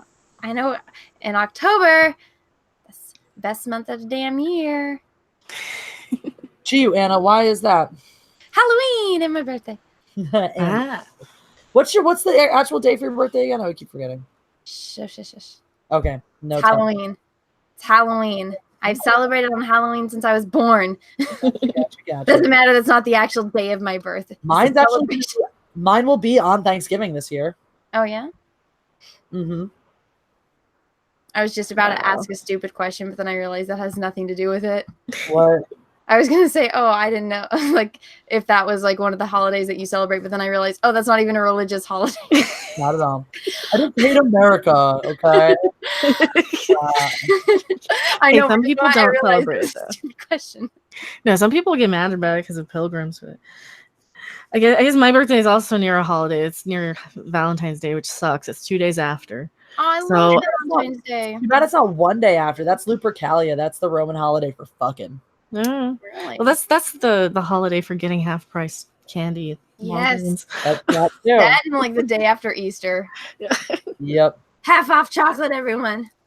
Your coffee nails love Ghost, but I can't make it to Colorado. I'm sorry. Well, it's in the last part of September. They're playing like 3 shows. Oh my god, my friend works at a restaurant and she served somebody today whose last name is Butts. That's cool.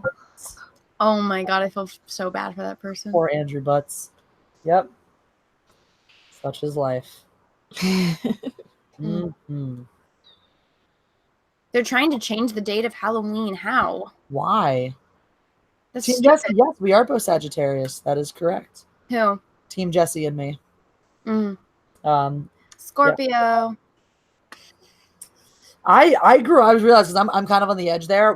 Growing up, I was very matched the description of a Scorpio, and now I very much match that definition of a Sagittarius. Yeah, I was gonna say you're so much more of a Sagittarius. What are you, Mecca? Are you an Aquarius? Aquarius. I'm very contrary, and I hate everything. Yeah, my mother was an astrologer too, so yeah, I got all the you're this and this and this because you're an Aquarius. There See, you I go. usually don't get along at all with Aquariuses, but you're cool. Yeah, usually I'm okay. My mom is an Aquarius, so it's like that's my level for Aquarius, and I just like there's nothing that we can agree on. And whenever like there's somebody in my life that I just absolutely can't stand, they're usually in an Aquarius. Oh no! So I'll try not to be horrible. Well, then I met a couple people that were Aquariuses, and I was completely pleasantly surprised because like, wow, you're the exact opposite of all these stereotypes of Aquarius. So yeah, I usually don't get along with Aries is always the one because they're always trying to like butt heads with me. You know, I'm very much butthead. Yeah, it's only with Aries too. There's only people I really get into conflict with. I just will never date a Scorpio ever again. But we're awesome. Scorpio dudes are. Oh yeah, that sounds like fucking hell. I get along with Scorpio women just fine. Scorpio dudes, can't do it. Cannot. What? You don't like obsessive control freaks that get jealous all the time? Nope. Weirdly enough, I do not. No. Kitten. Oh my god, he's just my kittens stare lovingly into my eyes. It's so wonderful. Jack loves to be on my shoulder and like I rub on him like as if his mom would do it, and he just instantly starts purring. Mine just purr all the time, and then Mal tries to put his nose in my nose. Oh, he loved you. Look at your beautiful eyes. Mwah. I love you. You're covered in spit because you guys are fighting. They love having each other. They love playing and fighting. Jane's tail. It's so funny. Jane's tail is like comically long right now, and it's like twice the length of Somebody Mal's just said tail. thoughts on Leos. Fuck Leos. Oh my god. If you want, Leos are fun in the beginning. They're fun to be around in the beginning, yeah, and then they turn into like, oh my god, you're so annoying. And then it's like, get over yourself. Like, just get over yourself. Like, I love, like, I feel like you have to take them in. I can hang out with you once, like, every 5 months. It's funny that you said fuck Leos because I fucked a Leo once, like a guy named Leo. Oh. Right, he was. I'm saying the zodiac sign. I know, but like he was an asshole. Like I dated a Leo and I was roommates with a Leo. Never again. Yeah. Hey Anna, would I get along with a Libra? I don't know very many Libras, to be completely honest with you, but Sagittarius and Libras, I don't think that there's anything off about that because Libras are generally the people that get along with everyone. Yeah, they're like the life of the parties. They're the people who they're very, very neutral. Like even if they don't agree with you, they're going to do it in the most, civil way possible. I would have to look more into that because I know a lot about like how my sign interacts with other signs, not as so much like your sign. Sure. Because it's interesting because like I just met a Libra recently that we get along really, really, really well, and I was like, oh, that's. I think so. I mean, let me look. I have the best app in the world, so I can read that. Right. Because we're very different people, but like we get along. Every Libra I've ever met that I know of that's a Libra, they are very easy to get along with unless they don't like you. Then they're like, they kind of put up with you, but they're nice about it. Like you never get that passive aggressive stuff from a Libra. They're just like, I'll be nice to you, and like, but then like they don't go out of their way to be around you. If anything, they're like, oh, I'm just not going to put myself in that situation because it's just going to cause problems, Makes sense. So, that makes sense. Let me find this app. See, like I've always gotten along with Libras and Geminis pretty well because they're all air signs. So those are like the trifecta of air signs. I love Geminis. Like if there's a sign that I can instantly click with, it's always a Gemini. But then I'm one of those people that when I have friends, I have a few that are really close. And the thing about Geminis is I've never not been betrayed by one. So it's like, we click instantly, but then shit always happens. And so I'm always on guard about Geminis. But they're so fun. Yeah. Well, I mean, they're dual personality. They're the twins, they're happy and sad. They're talented and they're not, they're very much a duality. But one of my problems is like I kind of pick up traits of everybody sometimes, but I also have my bitchy Aquarius, contrarian. I actually, a lot of the really important women in my life are Gemini. My mom is, my sister is, and 2 of my best friends are. What about Capricorns? Demons Grade 666 says, or Demons Rage rather. My mom is a Capricorn. My mom has the same birthday as Marilyn Manson. Funny enough, I do not get along with my mother, though. We fight all the time. And dude, we are talking about Sagittarius. Jesse's a Sagittarius. That's right. That's pretty classic Sag now at this point in my life. Yeah. It's funny how much of a 180 it was. Like if you met me as a teenager, I was like, you'd be like, you're not a Sagittarius. You're like such a Scorpio. Now I'm very much a Sagittarius. I do get along with Scorpio. Always guess mine right. They're always like, you're a Scorpio, aren't you? And I'm like, yes. I feel like one of my other best friends, who's one of my other lady best friends, is a Scorpio. So because we're the best. But guy Scorpios, no, fuck them. Fuck them. Yeah. I don't know like any guys that are And Scorpios. Chris the Geek Bowman says, "Would you ever date a Cancer?" Mindless Entertainment, Mecca Random 42 0. I actually dated a Cancer, and I don't think that we were compatible. I don't know if it's anything to do with that, but I did date a Cancer, and I think that he had trouble seeing me for who I was, and instead kind of saw the idea of what I was, because That's the thing with Cancers. yeah. Mm-hmm. Yeah, they're very drowning. I found they're very much dominating, and they'll smother. Like, they're horrible for fire signs. Well, he wanted to live vicariously through me. Yeah, they're horrible. They're very drowning. And they'll put out your fires. So yeah, and he just like, and it was like he never saw me, and then he couldn't talk to me. It was like everything was all about focused on me, and it's like he couldn't actually just open up and tell me how he felt about anything, you know. So. Yeah, water signs and fire signs just don't work well in that sense. Jesse, I just sent you a bunch of screenshots about info on Libras, but I already found my perfect person, so that person is not a Cancer. So no, I would never date a Cancer because I've already found my perfect person. What is your person? My perfect person. Well, George Lucas is a Taurus. David Bowie is a Capricorn. And then my perfect person in real life is a Pisces, which works well because we're both water signs. So we both we both get each other's deep emotions. You can flow well together. Sometimes we flow the opposite directions, and those pictures of when oceans and the tides meet. It can be like that sometimes, but I put up with him sometimes because he's pretty. Yeah, got them long eyelashes. I'm a sucker for that. They are very nice eyelashes. I'm always struck by them every time I see them. So yeah, no, I can vouch for the fact that Anna's definitely dating a pretty one. She's definitely got herself a pretty one.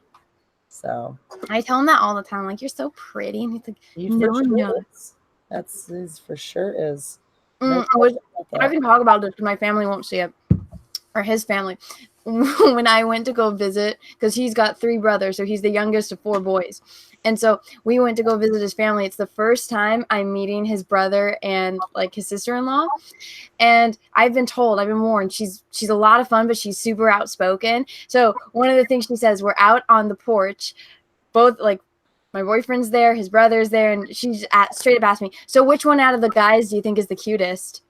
And then she's like, oh, it's this one, huh? And it wasn't her husband. It was one of the other brothers. And I was like, no. I was like, you're going to say that in front of your husband? You're going to say, oh, yeah, the other brother's cuter. Oh, my God. I was like, oh, no. Oh, no. No. But it was funny. She's definitely outspoken. I was not expecting that question. Yeah, dude. Why would you say that in front of your husband that you think his brother is cuter? Right? Oh my goodness. Poor man. Poor man. I'm 8 likes away from that 200, guys. Do it. Make it happen, guys. Yeah. Oh, yeah. So I started an Instagram for my cats. Figured now that I have 4 of them. I followed. Oh. I followed. One of these days I'll make one. How many cats do you have, Mecca? I have the 2. One of these days I'll make an Instagram for like myself. I don't even have Instagram. I don't have Facebook. I don't have any. I have Twitter. That's it. Like, like I have a cat video on my channel. I should probably make more. Well, I think I have 1 or 2, but I put up a kitten. I put up the video of Jane trying to challenge Han to a fight and instead getting his Velcro claws stuck, falling, and it's adorable. It's 40 seconds and it's performing about as well as my average other videos. I'm like, well, that's good. We'll just put up more of them. We'll just have like all cat videos. You should just do that. You should just film your cat videos and then like open with it. I was thinking about just putting them up once a week because I don't usually do videos on Sundays, and sometimes I just don't do them on the weekends at all. So I figure like over the weekends. over the weekends, I'll like maybe post kitten videos. That'll be great. Yeah. God, I don't know what I'm gonna do for Vegas. I'll probably just stream from there. I'm assuming the Rio has decent Wi-Fi. I wanted to go, but then I saw that it was the same weekend as the convention that I have a booth at. So I was like, We could have driven out together. That would have been fun. oh, hell no. That's like the boringest drive I've ever been on. I love that drive. I hate it. His 1950s diner. Love that place.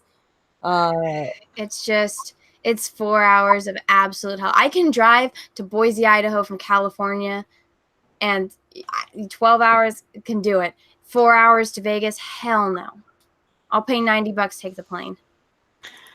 See, I drive 4 hours from where I lived in Colorado to where some family lived in Grand Junction, and it's all through the canyon, through I-70. So you're going up and downhill, and it's kind of awesome. You go through the Eisenhower Tunnel, and it's like all mountain drives. So. That sounds great. Are you guys going to go to the Hoover Dam while you're there? I don't know. Maybe. You guys should go. Like, I'll take a trip together to the Hoover Dam, and then also go to the painted rocks. That's right outside Vegas. Oh, yeah, the Valley of Fire. Yeah. See, I've been to the Hoover Dam and Valley of Fire when I lived out there, I believe. But I haven't been in so long. I don't know how much time there's going to be. Yeah. Because I know we're going to be we have to cover the convention because the guys from Midnight's Edge are going to be out there. And so their boss paid for their ticket out. So they're going to be covering it. And I'm there covering it anyway because we did the GoFundMe for mine. Yeah. And my viewers paid for it, so of course I have to cover a lot of that. And of course they want to see me hang out with you guys, and they want to see me, and Gary and everybody. They want to see all the YouTube crossovers. Oh yeah, because there'll be so many people out there. You know what you guys should do? When I went back when, how long ago was that? I was 16 when I went to the Star Trek convention, so it was a long time ago. But the one hotel that they had it at when I went, because they just started doing it at the Rio, I think. But I think it's at the Hilton. You probably went to the Star Hilton. Trek themed. Yeah, that was where the Star Trek convention was. Oh, yeah, so cool. Yeah, well, they had the whole experience there. They had the museum, they had the motion ride, they had 2 motion rides, and that's where I got my captain's chair photo and my Voyager photo and all that stuff. Oh, I'm an old school geek. So I'm old. I doubt it. But I remember they had Captain Kirk's chair on display, and I just remember thinking, it's all painted wood, and I was like, it looks so good on TV. And then they had no touch anywhere, and I told my friend, I was like, don't distract everyone. And I ran up and I touched it, and I was like, I touched Captain Kirk's chair. Oh my god, that's awesome. That was me 10 years ago. I want to say 2002. Oh, what color is your hair? That's brown. It was really short there, so it's just brown. Cute. My captain's picture, and then here's this one. I always thought you were blonde. No. Nice. I got the Voyager one for the. So yeah, that's from a long. I rode the motion ride way too many times. Yeah. Because I lived out there. Nice. That's cool. My you doing that.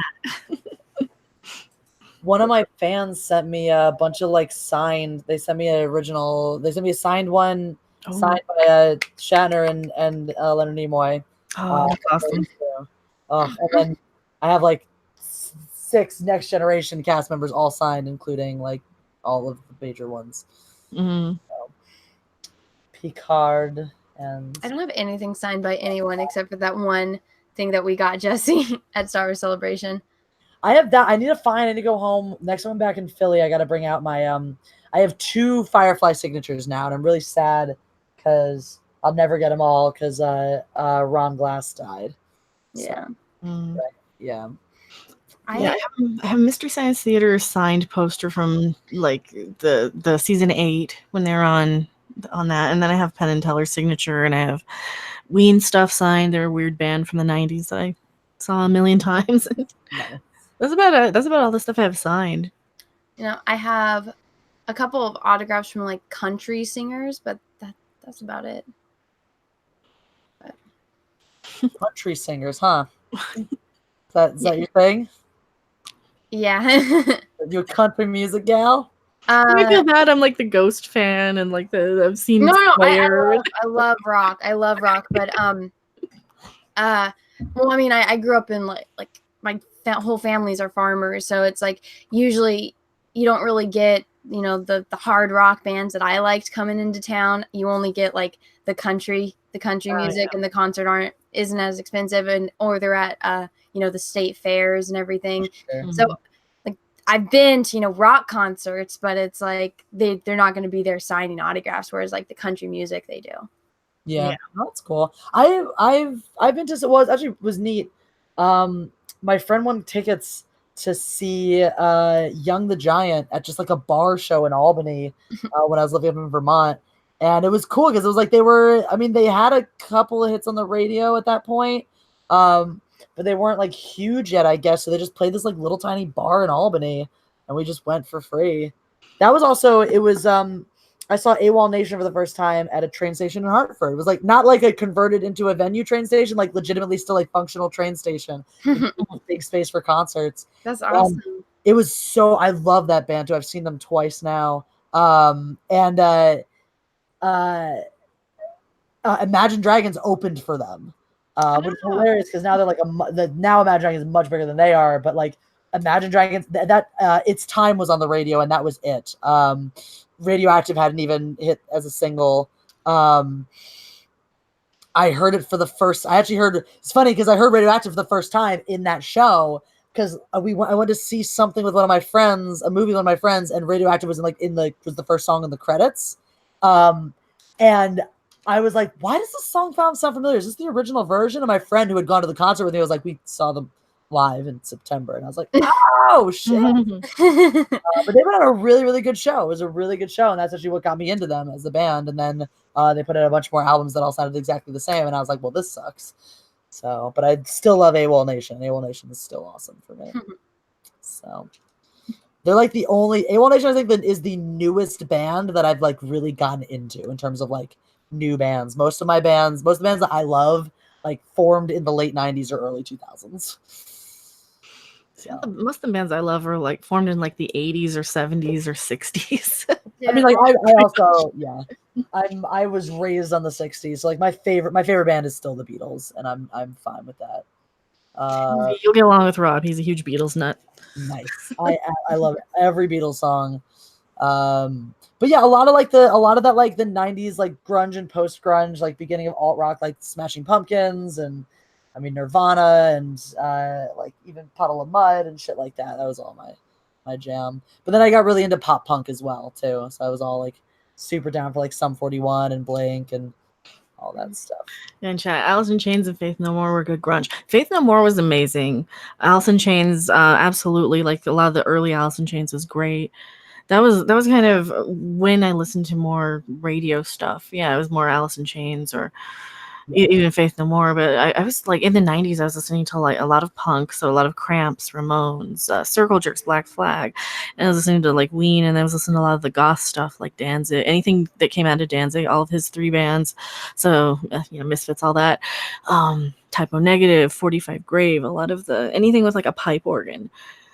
And of course I got really into like King Diamond and so like a lot of different stuff. And then of course I'm huge into a lot of the 60s. I'm a huge music geek. So like a lot of the bands that played like Monterey Pop, that era, the super psychedelic bands. Yeah. How do you feel about the later songs of Tommy James and the Shondells? Deep cut. Well, like the only Tommy James stuff I'm really super familiar with would be like Crimson and Clover, but that was their most popular like trippy song. But like there was a very clear divide between like before they started doing acid and after they started doing acid. That's like with Eric Burden, he had a really clear, like once he moved to San Francisco, his sound completely changed. Yeah. So I gotta check them out more. I don't think I listened to that much because a lot of the stuff I liked from then was like 13th Floor Elevators, The Seeds, a lot of the more obscure bands, Quicksilver Messenger Service. I'm a huge fan of Country Joe and the Fish. Yeah, a lot of the Jefferson Airplane stuff. Yo, Jefferson Airplane. I still have to. One of these days, I'm gonna get good at doing why am I blanking the name of the song?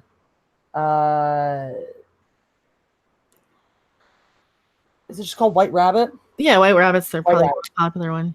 Couldn't remember the name of it. I was like, if you like, go ask Alice. Alice, I know it's White Rabbit. Eventually, I'm gonna get good enough at singing that one to do it for karaoke. See, I've done in Marioke when we do it on Mary's stream. I've done. I've been so out of the loop because I've been traveling. Yeah, we haven't done it in a while. I think she skipped it tonight, but I did some Jefferson Airplane. I did High Fly and Bird, which is kind of an old blues song. Oh. So I converted it to acoustic guitar. So I'll do a lot of like the acoustic guitar and sing, but I have to be hammered because I get so scared to sing in front of people. People are like, "No, you're good, you're amazing." I'm like, I don't know, I don't think so. So I've got some singing stuff on my channel. Every once in a while, I'll take a shot and I'll do like Close My Eyes Forever or stuff like that. You know? I actually want to put more songs up on my Patreon. I did for a while. I was doing songs on request, but I just was sucked at following through with it because people were asking me songs I didn't know, and I was like, I gotta learn them. But I did do like I did like a jazzy cover of Tainted Love. That was fun. So like the stuff I tend to sing is like I sing Dawkins stuff, like the metal ballads from the late 80s, or I'll sing some weird obscure 60s stuff. My like big go-tos are Janis Joplin and My Chemical Romance. Yeah, I like Ball and Chain. Everybody wants me to do Ball and Chain, so I just end up doing Janis' version of that. I just go ham and do Piece of My Heart. I fucking love doing that one. But then I also do Bodies by Drowning Pool. That's another one. That's like my that has to be the last one of the night though, because my voice doesn't do anything else that song. So. We have that Klingon karaoke thing we can always sign up for Star Trek. Fun. Do you have to like have a pass to go to that, or is that like? Yeah, well, I mean, yeah, I think so. I don't know. There's something you have to sign up at like 3 PM on Friday to get in, or something like that. I might just go find like a karaoke bar somewhere else. Dude, oh my god! Because I know there's some karaoke bars in Vegas. So I definitely know that. Oh, yeah. There's a place called Don't Tell Mama, which is it's a piano karaoke bar. It's really, really cool. But yeah, no. Oh my god, I was at brunch with my friends, and we decided we went down to Koreatown, which is like far for us. We'd never go, but my friend worked there, so we went down to her place. It was like a couple weeks ago, and drank and had a good time and all that. And we're like, let's go somewhere else to drink. And we found this dive bar like a block away. It's called the R Bar. So we just called it the Tard Bar because we're bad people who aren't politically correct. And we walk in. It's like fucking 2 PM on a Sunday, and they got karaoke going. And it's the most wonderful, sad karaoke you've ever seen. And I was so excited. I got up and I just did What's Up by Four Non Blondes. That was fun. That's a real, which I was excited for because my friend picked Crazy Bitch. I was like, that's one of my songs. And she was like, all right, well then I don't have to do it. I'm like, no. You do that one. I'll do one of yours. She always does What's Up. And it's such a fun song to sing. And I'm always like, I never get to do it because you always do it. But that's, yeah. Because I said, hey, yeah. Hey, yeah. I said, hey, what's going on? My voice is broken right now. I've been totally fucked up lately. But yeah. Then of course I gotta be quiet at night, and I also have to be like hammered because I have such bad stage fright. It sucks. It really sucks. That's sad. I get really decent encouragement, and like I don't know. There's a video game I play that I've been playing for years. Back when I was a gaming channel, I even did this where you get up. It's like an open mic night. Comedy club sort of simulator game. So they have music stages, so you can go in and you can like bring your guitar and sing through your microphone, and your little avatar can have a guitar. So I've done that with the Rob and Tom from Midnight's Edge a couple of times, and that was like fun. Yeah, and I used to do that like way back when I was a gaming streamer too. That's how I got back into music, because I was a teenager with a guitar and singing and crap in the 90s, and then I had to be an adult for a while, and then I just picked it back up a couple years ago. So that's awesome. I was actually thinking that I want to pull out my guitar tonight. I cut my nails today too, so I'm like, all right, my left hand is at fret acceptable length. I should pull that bitch out and play it. It's getting late. My downstairs neighbor will probably complain. But, yeah, it's like 1 a.m. here, so I can't really. It's close to midnight, but I hate my downstairs neighbor anyway. You can suck my dick as far as I'm concerned. Yeah. Ooh, that actually reminds me that I need to text my property manager about a thing. But yeah. Barbie and the Rockers. I remember Barbie and the Rockers. They rushed them out to be before Gem and the Holograms, but Gem was better. Gem. Oh, gotta love Gem. Yes. Oh man, a very attractive Kiwi boy showed me, introduced me to Gem and the Holograms. Fun stuff. It was a good show. I watched it when I was a kid. I had all the Misfit dolls, all the bad girls. I had all of them, the whole band. The Misfits. Not as good as the actual band, the Misfits. Yeah, even though I think they're better than what the Misfits sound like today, though. Fair. My friend's band opened for the Misfits. Nice. That's really cool. He said they were assholes, though. That somehow doesn't surprise me. I mean, that's actually like I sing Helena to people when I want to know if they really care about me. You know, I mean, would you I say love that one. anyway? You know? Oh, God. Oh, man. Yeah, I saw that incarnation of the Misfits in '97. Nice. That sounds cool. That sounds cool. Anna's just thinking about her country bands. No. I'm reading on that freaking Lady Thor video. I have over 1,000 comments that are held for review.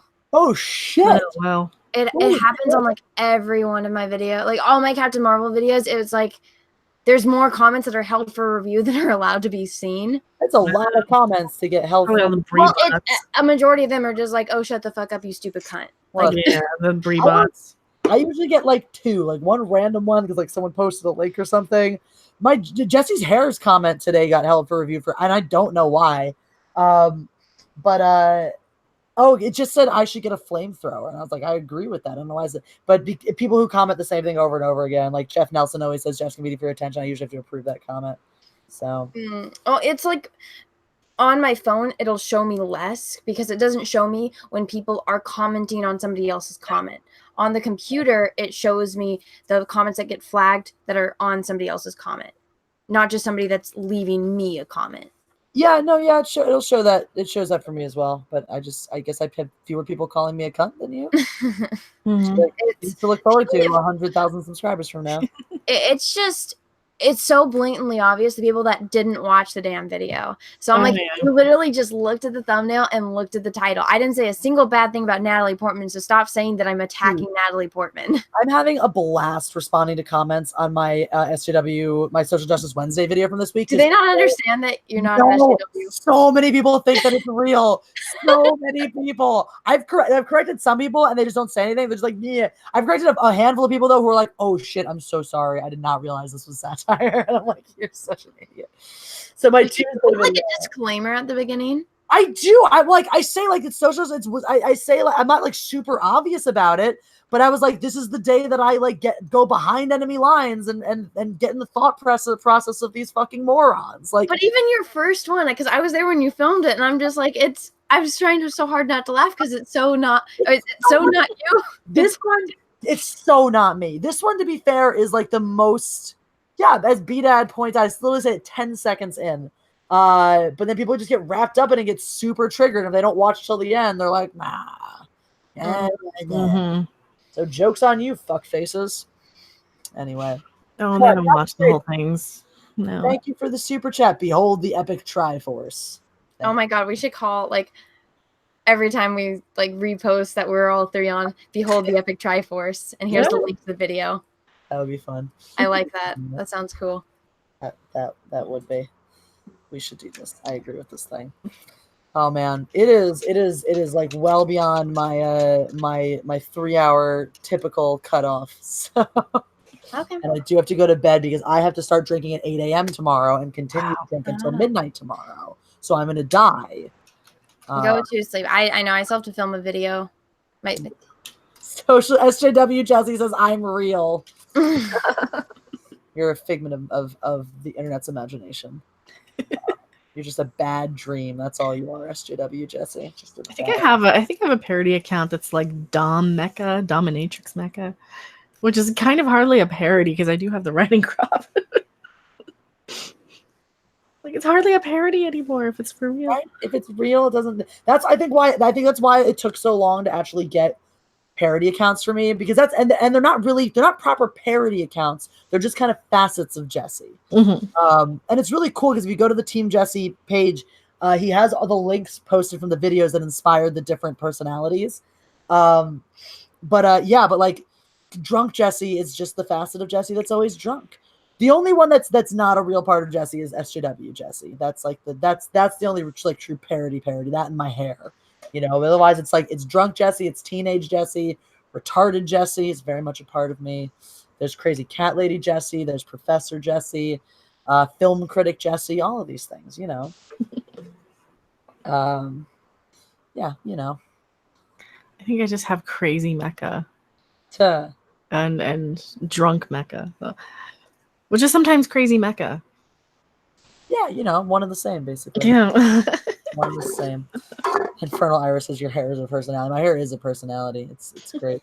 Oh, apparently proper Jesse has been created today. Yeah. That's imaginary. That's definitely a parody one. That's imaginary. There's no such thing as proper Jesse. No such thing. Yeah. I'm excited for this meetup next week. I think it'll be. Yeah, it's gonna be fun. I think it'll be fun. I am crazy, and I'm also I do get socially awkward around people, so hopefully I won't be weird because I'm like, no, I don't know if I want to go to a bar. I don't do bars. I'm crazy. I'm going. Cheap. Yeah, I know. We're gonna go. We're gonna head out there. Why don't you do bars? I'm cheap, and I'm not like really a drinker, and I'm not like super social, and it's like once in a while, like I'll buy a bottle of tequila or something, and then I'll drink on stream. Don't go to a nice bar. Somebody's like, oh, we should all go to a nice bar. This is for one of my birthdays. Got the great idea of, hey, let's go to Vegas for my birthday, and my boyfriend's like, well, let me plan it, and then it was him and like 2 of my friends went, and then it was all his coworkers, and they're like, let's go do this, and I'm like, it's my birthday, can we go do this? And they're like, no, we don't want to do that. I'm like, okay, my birthday. It's my birthday. But yeah, and they're like, let's go to an ice bar, and I was like, it's my birthday, I'm not going to a fucking ice bar because I don't like the cold. Yeah, that sounds terrible. Put my foot down on that one. I was like, nope. I was supposed to go to an ice bar last time I was in Vegas, and then we didn't. The end. That's how that story goes, and I'm okay with that because I also hate the cold. But yeah, what is going on with my computer right now? My computer's just being spasmodic. Yeah, my plan right now for Vegas is pretty much day drinking with Jeff and then meeting with people when they're done being at the con. Oh my god, Jesse, you and Jeff should go to Circus and live stream. No! Oh, it's such a shithole. I love Circus. I love the arcade. I think how better it is since I was there. It's such a pit. No, it's a pit. Last time I went, it was fun. It's a pit. It does have an arcade, but it's a fucking pit. The laser tag was fun. I'm sure it was. Well, that's the Adventure Dome. That's different than like the Midway. The Midway. True. No, yeah, the Adventure Dome is fine. But that's like, okay, can you imagine Jeff playing laser tag though? He's like the world's biggest target. I know, that's true. You guys can go on all the roller coasters.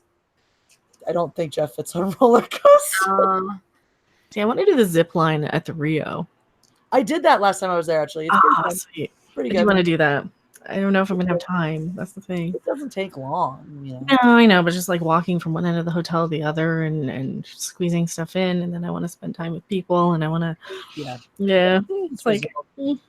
I mean, there's a cool rooftop bar up there, so... Yeah. That's like where the zipline thing comes out of, so it's like go hang out with people up there, and then the zipline.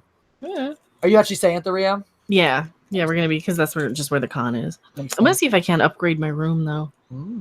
Have you watched the concierge at 20 or something? That's what you do. That's what they say. BDad8504 says, Jesse, you and Jeff should explore the country music concert area and do some conspiracy bits. That's Jeff you're talking about, not Jeremy. Okay? So, oh my God, wait, Anna, tell me if you agree. I had a moment watching Once Upon a Time in Hollywood when fucking Leo DiCaprio's character started talking, and I was like, holy shit, he sounds like Jeremy. Not the whole film, but there were certain moments. Which scenes? Specifically, okay, it was the time where it really sounded like Jeremy It sounds like Jeremy when he gets all worked up. It was when they left Musso and Frank's and he was whining about being like not wanting to go do Italian films and stuff like that. He sounded so much like Jeremy for that scene, and I was like, holy shit. I don't know. I'm too focused on like what was happening. I didn't notice it. It was a couple of moments. Like when I keyed into it, I noticed it. When I tuned out, I didn't. But yeah, no, it was special. That was special. Alrighty. Jeremy the quartering? Not the quartering, Jeremy. He's just the quartering. I just referred to him as the quartering just to keep that confusion down. Yeah. But yeah. All right. I think it's time for me to go to bed so I can get up and drink all day tomorrow. Go sleepy sleep. Go to sleep times. But thank you guys for coming on. This was exciting. Another accidental preview of the live stream to come. The live stream that's intended to only be accidents right now. Yeah, exactly. Accidental power hour. There we go. As we should call it, girl power hour. That's called limited editions. What? Limited editions. Yeah. Girl power hour. And what with the time we call it girl power hour, we should actually do a power hour. What's a power hour? Oh, you never done a power hour? What the hell is it? Is it working out?